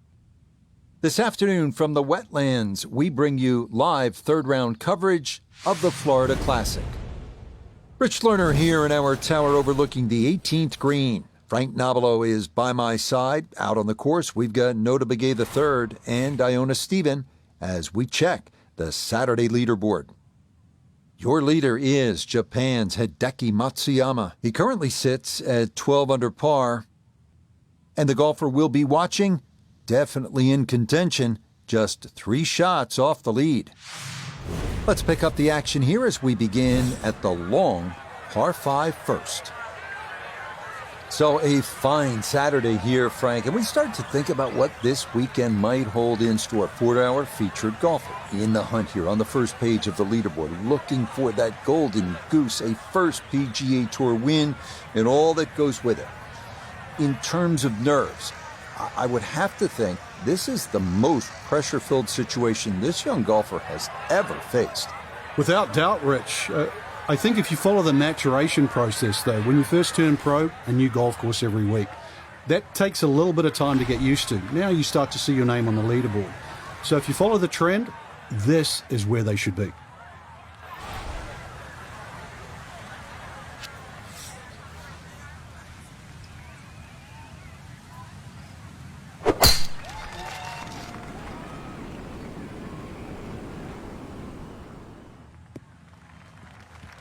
And that a wonderful tee shot. It's in the fairway here to get this Saturday started.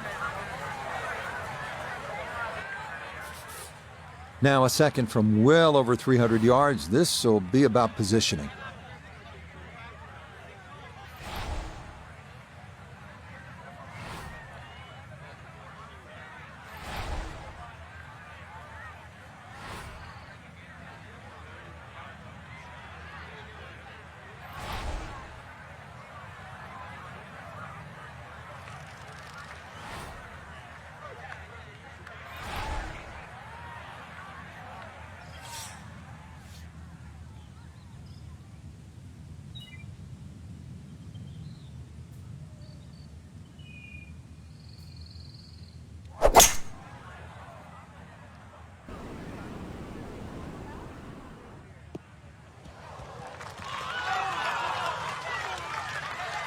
I'm not sure he got every bit of that 3-wood trying to get home to this par 5 and 2, but still in the ball game for a birdie.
Okay, that's acceptable there. A birdie putt, and we check in for the first time today with a man who's won 4 tournaments on the PGA Tour, Nota Begay. And he couldn't ask for a better setup from this distance. Just slightly uphill, something on the right edge could go in.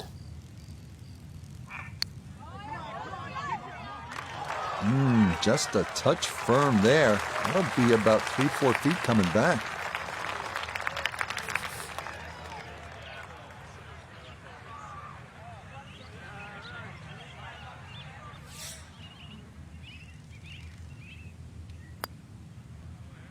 Well done. That is in for a par here at the first.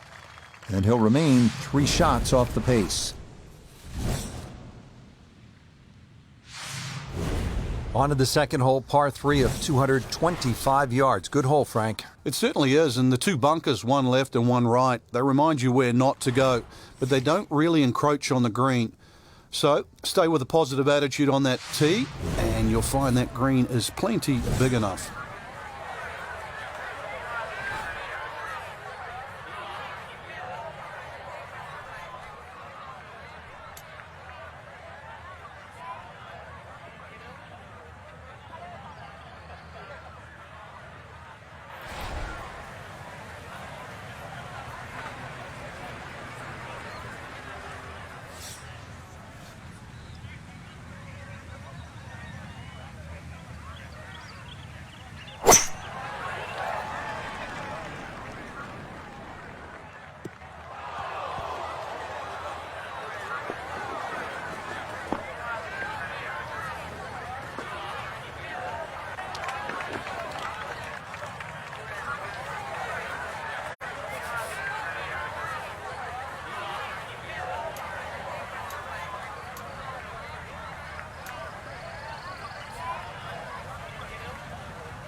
Oh, that's how you do it right there. The approach misses the target, but the putter coming through from off the green, and that is a bit of a surprise birdie. Fairly straightforward par 4 now. The third at the Wetlands is 460 yards straight away.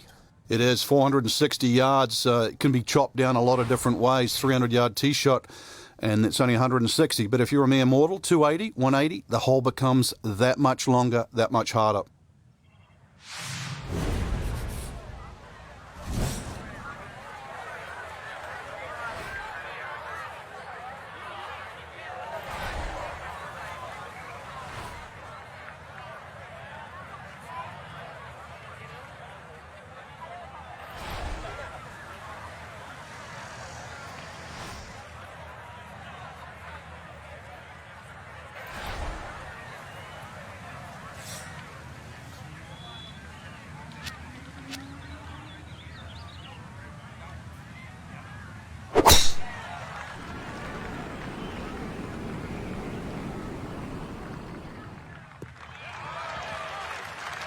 No issues here. That is into the fairway.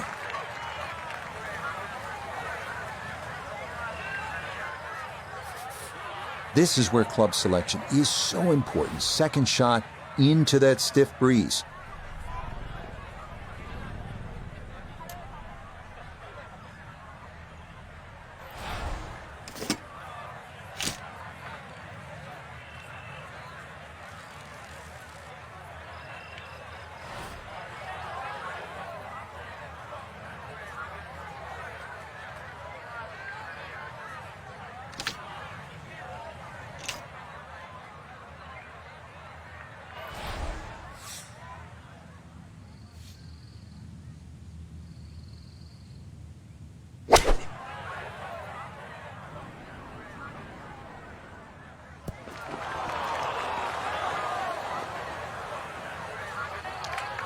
That just came out blazing. As soon as it hit the green, it was never going to stop.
Nicely done. It is a par here at the third.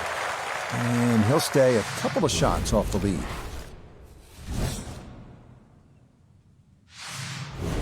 Wow, check this out, Frank. Par 3 fourth, 250 yards. This is a really cool hole. It is. You tee off and that tee shot right across the swampland into a crescent-shaped green. And, of course, it is protected by that bunker that just cuts in. It doesn't give you very much depth on that middle line of the green. So if the pin's in the middle, that's when the hole plays its most difficult.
And that one not on the green, but not in a terrible spot either. Sitting up in the short grass.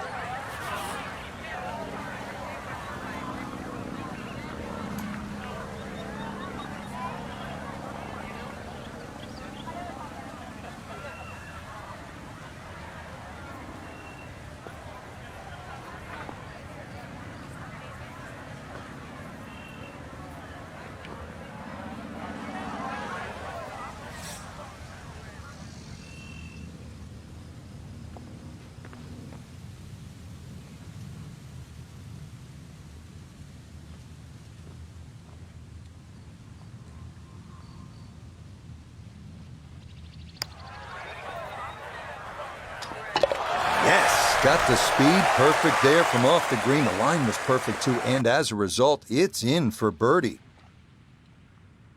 So for our featured golfer, some good playing and some favorable scoring conditions here on this Saturday, but they'll look up at that leaderboard and see they're still well back. But I think the goal really is to try and shoot back-to-back great rounds, Rich. If anything better than that, maybe leader takes a stumble. You can't control that, but at least get out there tomorrow, shoot as low as you can. So that should just about do it.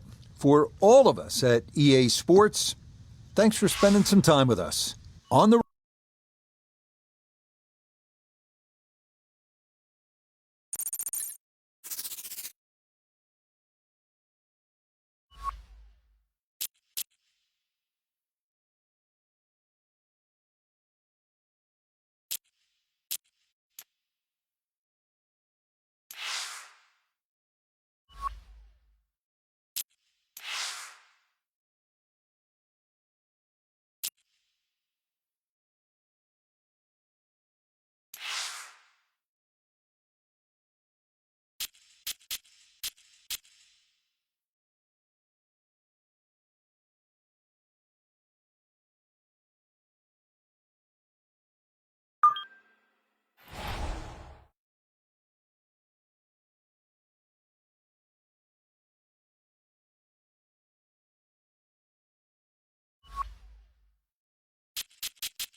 EA Sports, and the PGA Tour so proud to present the season-long race for the FedEx Cup. This afternoon, we're in the Sunshine State for live final round coverage of the Florida Classic.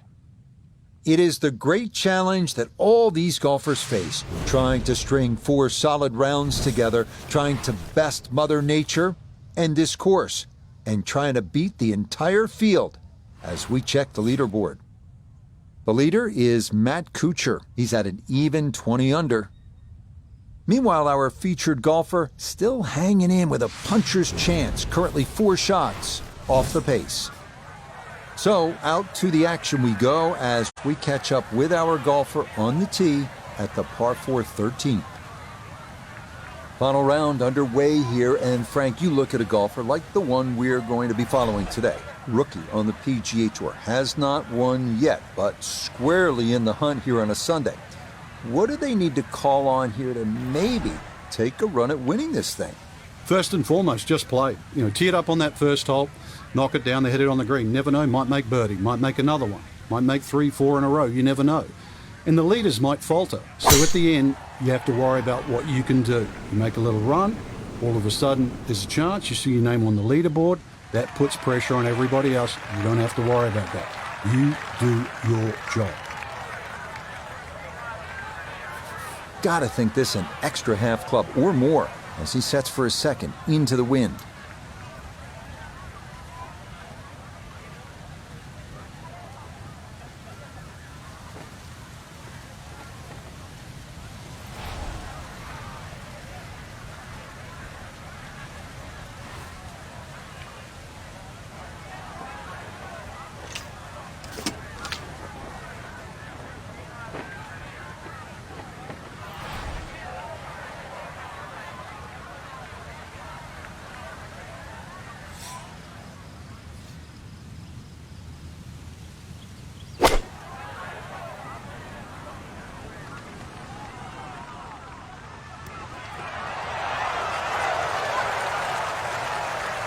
Good shot. Safely on the green and a birdie chance. Now this for another birdie.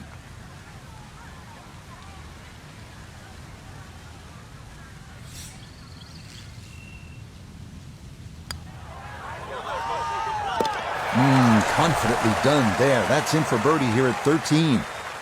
And he's not going away. Back to within 3 with 5 holes to play. Moving on to the tricky 14th here at the Wetlands. It's 204 yards, but there is plenty of trouble out there. Good par 3 here at the 14th. It's a little bit more than 200 yards, Frank.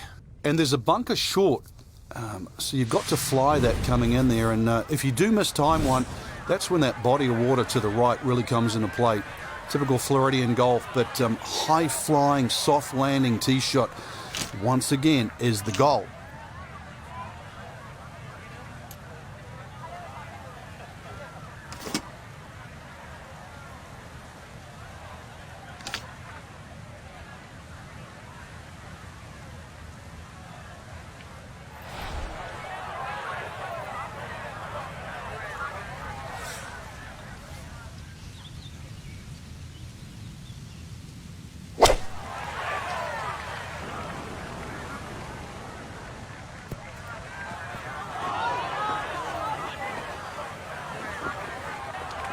And that one not on the green, but not in a terrible spot either.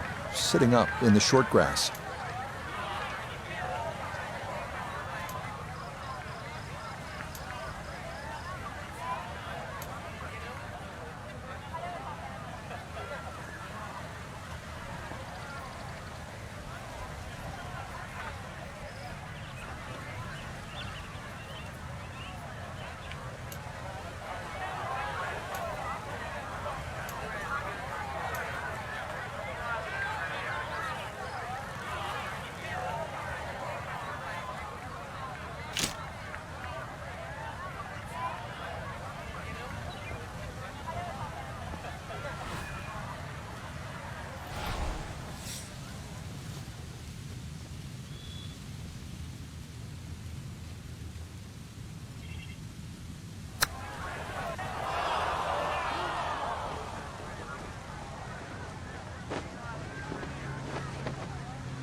Yeah, that's well done, though it is for bogey here at the par 3, and he'll drop back to 16 under par.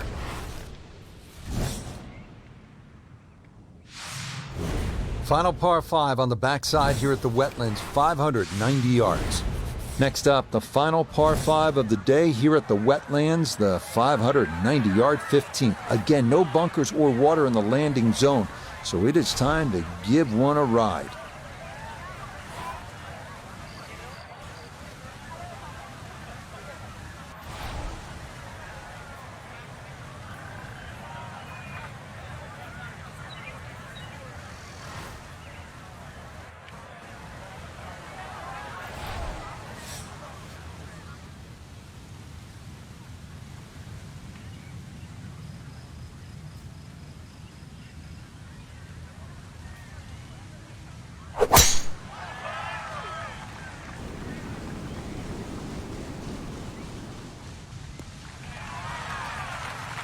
Just what you want at this point in the round. You're trying to find a rhythm, hit fairways, hit the middle of the club face. That's what they did right there.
Yeah, good putt. That's in for par here at 15, and he's going to remain at minus 16. Making our move to the home stretch, the 16th. It's a par 4 and a good one at 455 yards. And a chance to actually get a good run for the clubhouse because the holes are fairly short coming in. So good drive here, find the putting surface, maybe start the roll right here.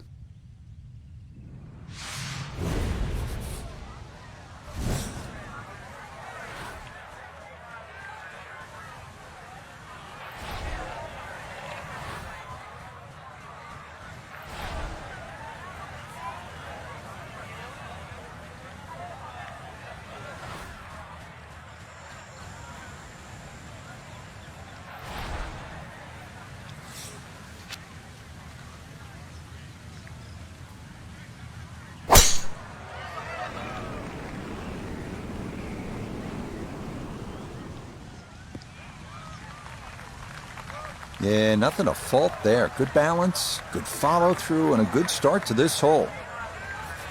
He'll be factoring in this breeze in his face as he sets for a second.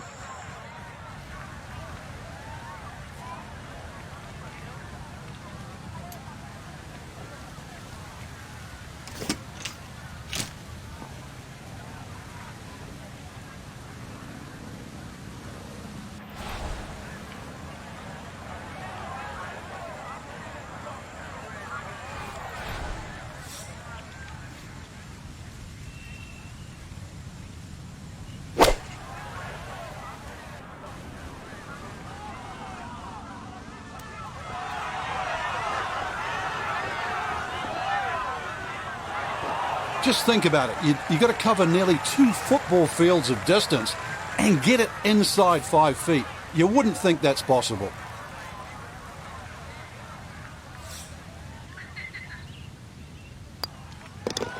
Well played there. A birdie here at 16. But it's likely going to come a little too late, as he'll still be 4 back with just 2 holes to play. Another longish par 3 here at the Wetlands. This one, the 238 yards, 17th. A bunker on either side of the green. The tee shot fits a golfer that can shape it a bit from right to left.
Well, this one out of the bunker, that is a positive development, but not on the green.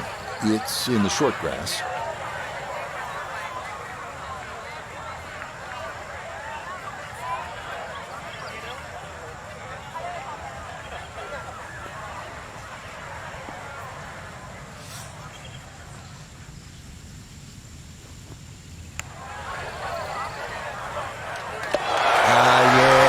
Easy about that, just hoping to get it close from off the green, but the line there was perfect. That is in for par. Well, this is it, Frank, the 18th hole, and on paper it looks like you can get this one. You can make a birdie because it's only 377 yards. You're exactly right, Rich. Just a nice drive. Doesn't even have to be a driver here. It's going to set you up really short iron wedge into this short par 4, and well, I always like to finish on a birdie. I know you do too, because a little walk to the clubhouse there on the left, maybe a hot dog or a hamburger.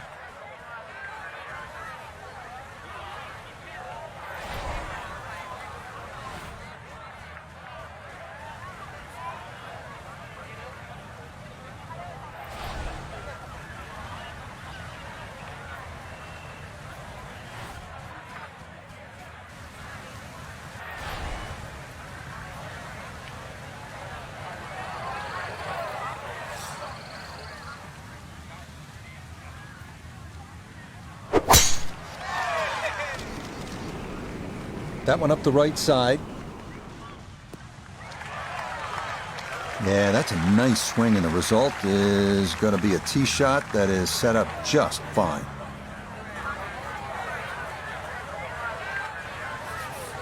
So from right around 80 yards or so, this is second.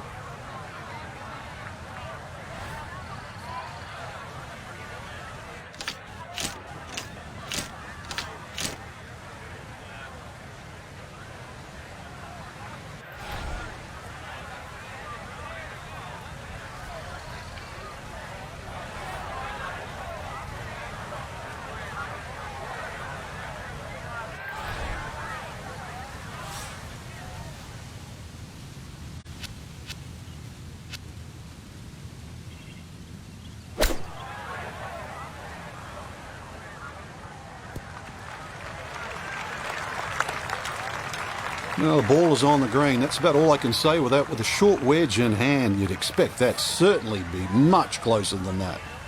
Chance now for another birdie.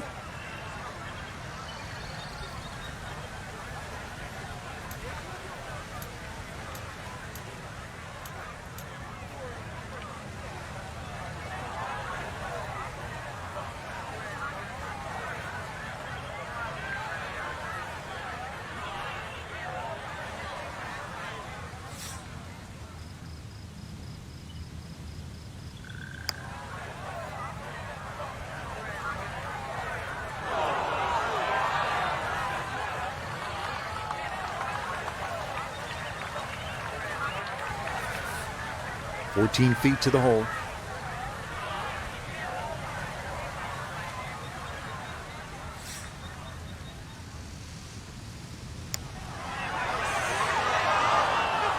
Nah, that's going to wander off to the right and leave maybe 2-3 feet coming back.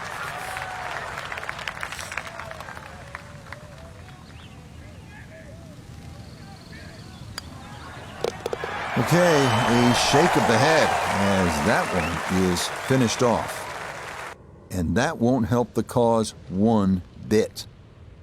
And that wraps up another great day of golf here at the Wetlands Golf and Country Club. Frank, I really enjoyed that.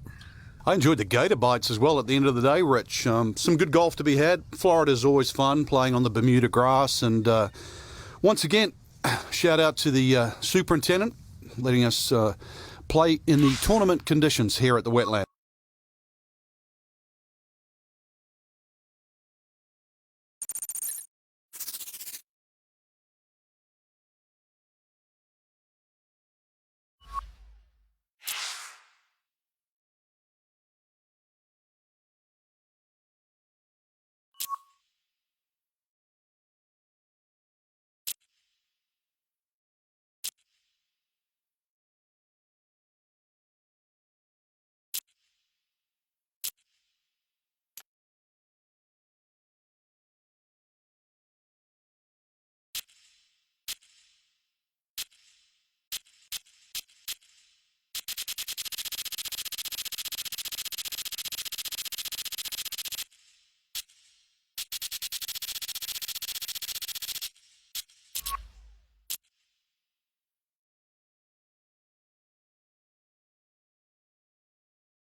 EA Sports and the PGA Tour proudly present the season-long race for the FedEx Cup.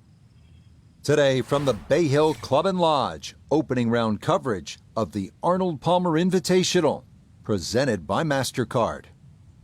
What might we have in store for us over the course of these next 4 days? We've got big names, we've got dark horses, we've got it all as we look at the leaderboard on this Thursday.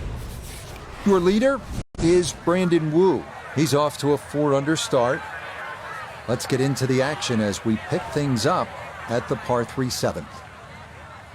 So, Frank, another week here on the PGA Tour, and we take a look at our featured golfer today, the young rookie, still in search of that first win. But I'll tell you what, that had to be a great confidence boost last week. Didn't get the victory, but to be that young and in the hunt on Sunday, a lot of folks think a breakthrough might be imminent. What do you think? I think so, Rich. The golf is good enough. I'm just concerned about how thick that brick wall is, because if you play this good and you get a few chances to win and you don't complete the job, your mind actually starts to get in the way.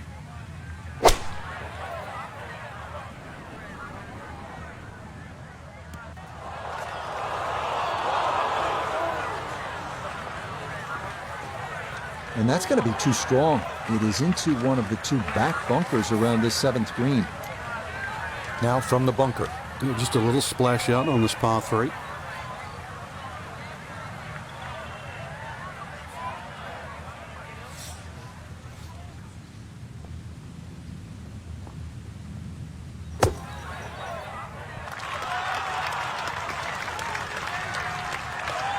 Okay, that should be inside of 10 feet. Not too bad.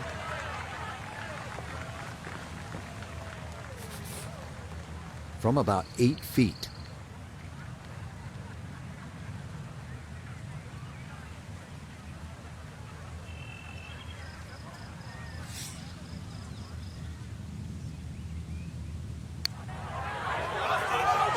Okay, that's good putt. It is in to save par. And he'll stay at 1 over.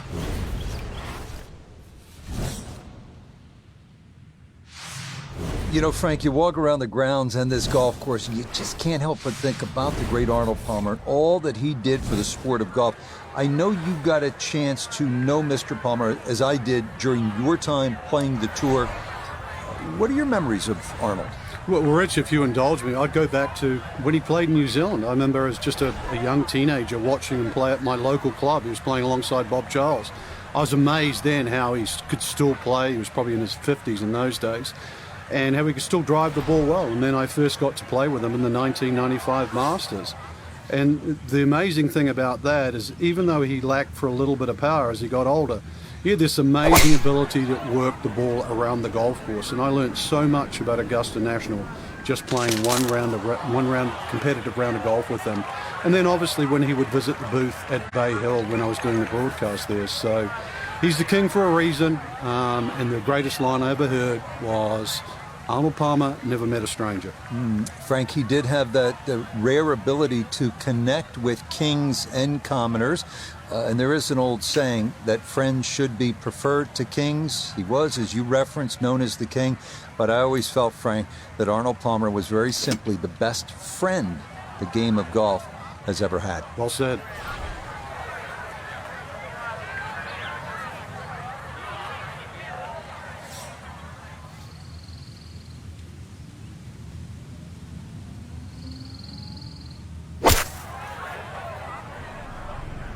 Uh-oh, that might not be enough. Yeah, that is into the water in front of this 8th green.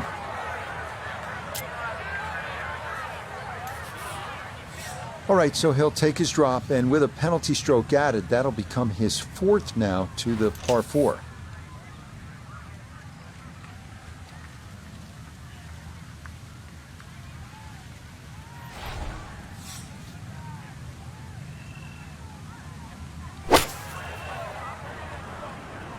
This might be close. Now, just on enough earth there to slow that ball down, and it is going to wind up in the hazard. So now, following the drop, this will become the 6th shot coming up.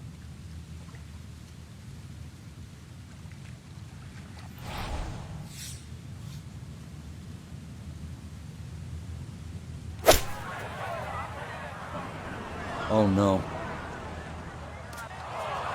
And that is into the water. And I think before any clubs go in there with it, time to just write double par on the scorecard and move along. We close out the front 9 at Bay Hill with a 474-yard par 4. It's tough to make par from that fairway bunker on the left, so play accordingly. Heading back toward the famous lodge at Bay Hill, this is the 9th hole. Straightforward par 4, and a good one.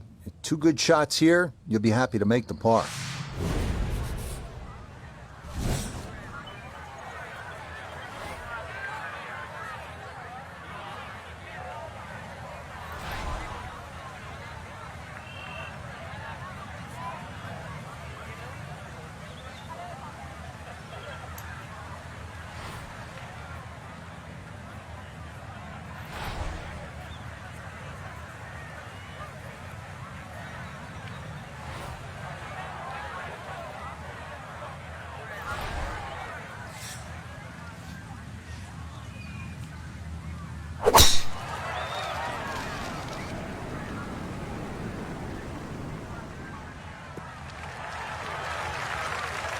That will do just fine.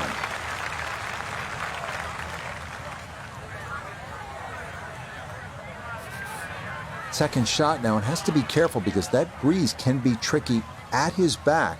You don't want to overclub.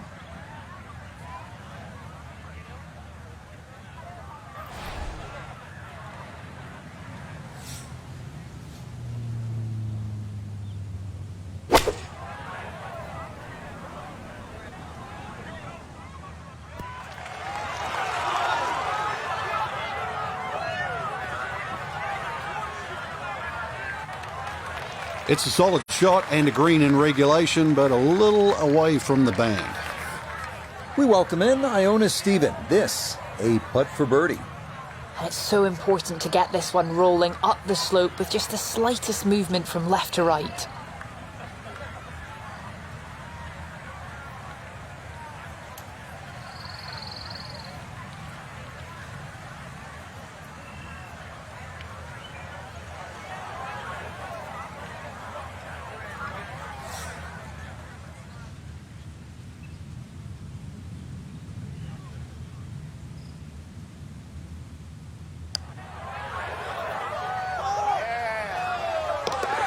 That is crafty right there. A beautiful putt, and the result is a birdie.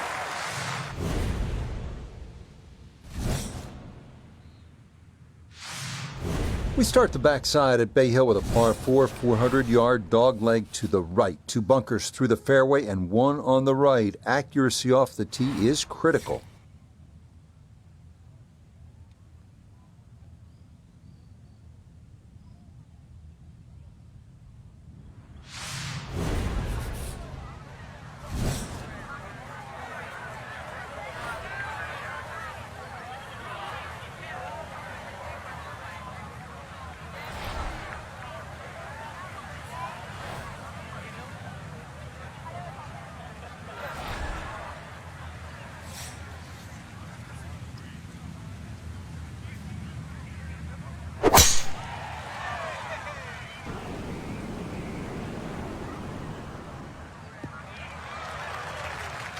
You can't drive it much better than that. That's the quick pickup of the tee, right down the middle. A left to right breeze, something to consider here as he eyes this second shot.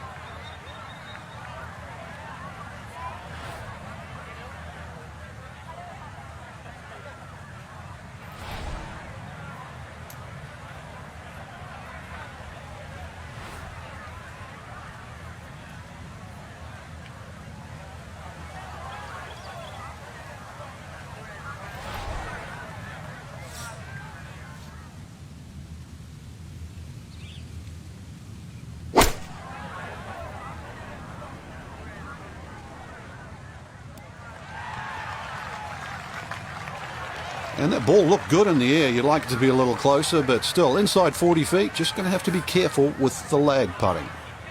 This one on the slow side as he'll try to get this one close.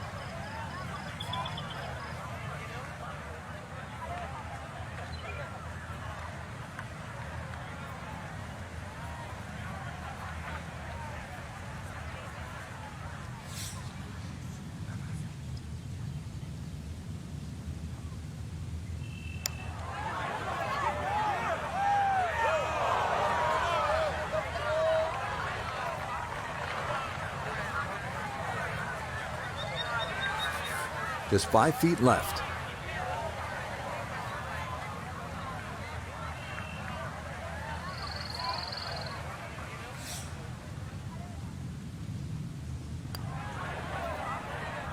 Safely in. It's a par here at the 10th. And he'll hold steady at +3.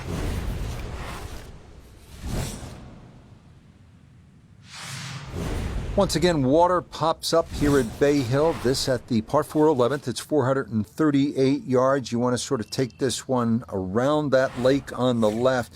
But keep in mind, if you're too far right, then those fairway bunkers could become a problem.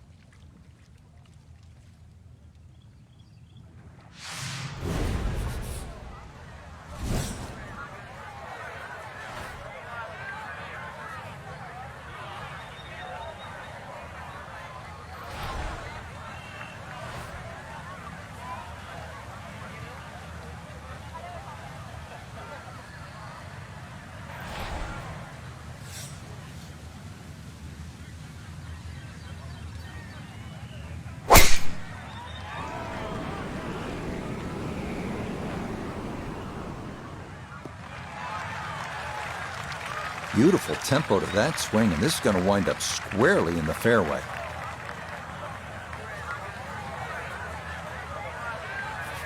From the fairway, Iona, this his second.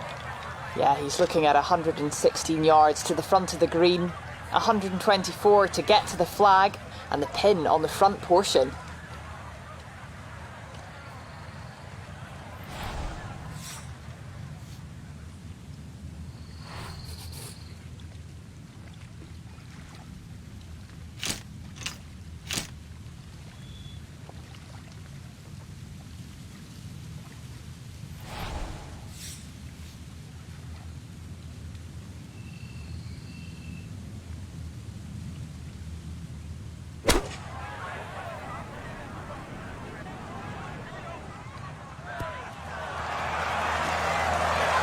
Well, I don't have my tape measure out, but that looks like, 6, 7 feet in there, but that is an excellent approach shot.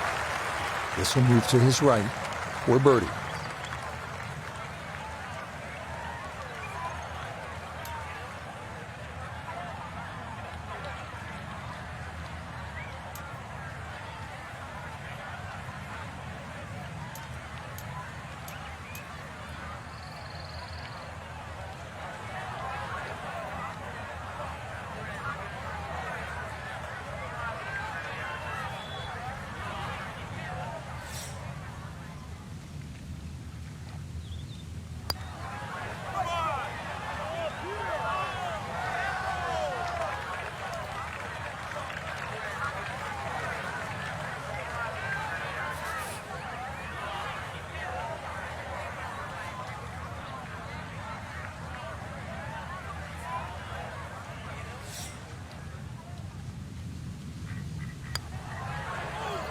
Okay, well done. It is a par here at 11, and he'll stay right where he is.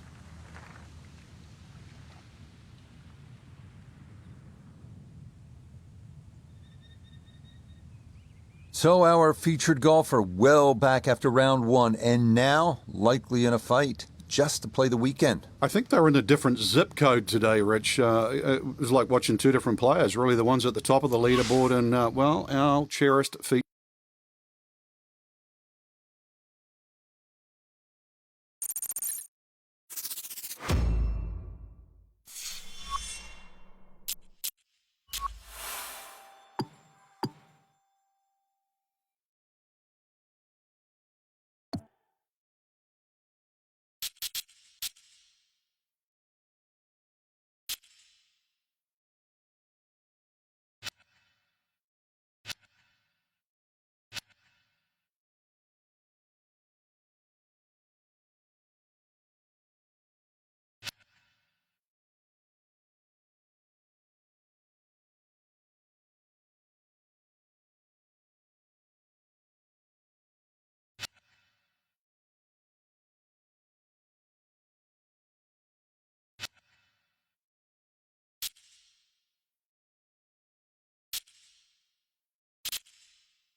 Now from Orlando, Florida, and Arnold Palmer's Bay Hill Club and Lodge, this is EA Sports coverage of PGA Tour Golf.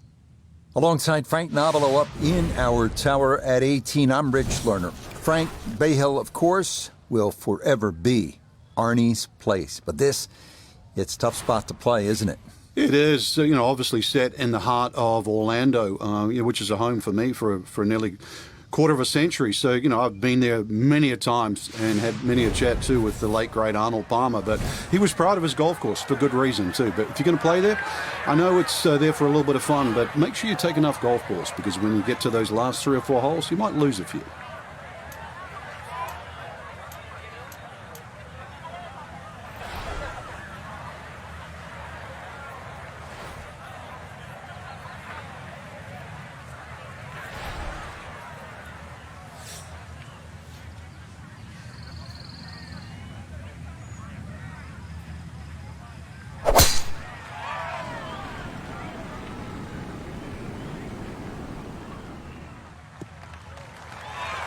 Well, you can't walk out and drop it any better than that. That is a fine tee shot right there.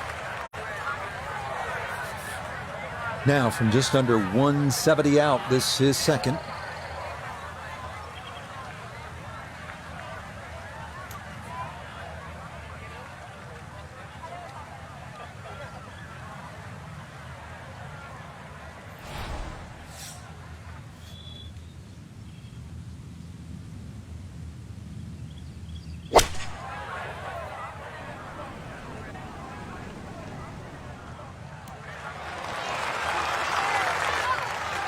That's a good shot, and more importantly, too, a green in regulation, so birdie chance.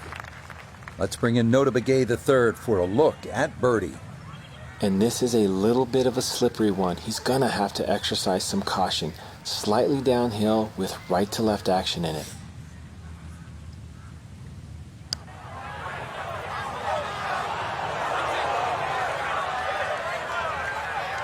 Boy, that's got to be a mishit there. That came up well short.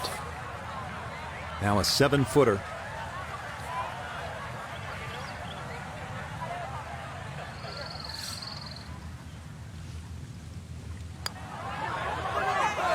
Okay, can't take putts that length for granted, but that's in for a par.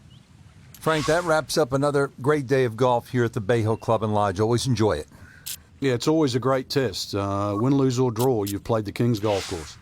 Couldn't have said it better myself. From all of us here at EA Sports, I'm Rich Lerner. For Frank Nobilo, until next time.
Now, from the home of the Arnold Palmer Invitational, Bay Hill Club and Lodge, This is EA Sports continuing coverage of PGA Tour golf.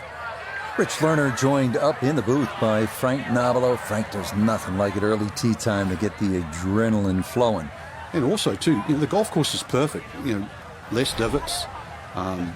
You don't see any sort of marks on the green. Greens are going to putt beautifully.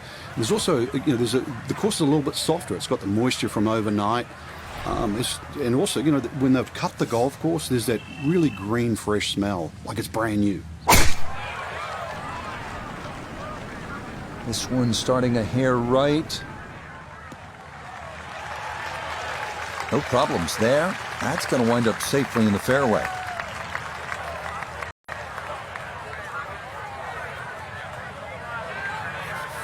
Down on the course, let's check in with Notah Begay III. 150 yards to the hole, hole cut right in the middle.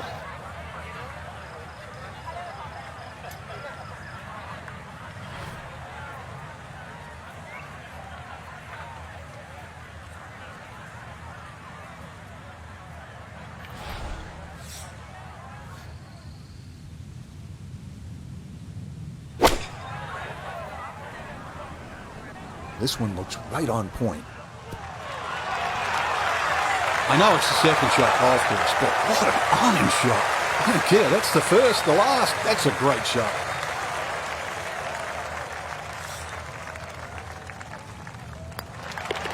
Okay, a well-deserved birdie there, and it puts him into red figures as well, moving to 1 under par. Frank, always nice to get in a round here at the Bay Hill Club.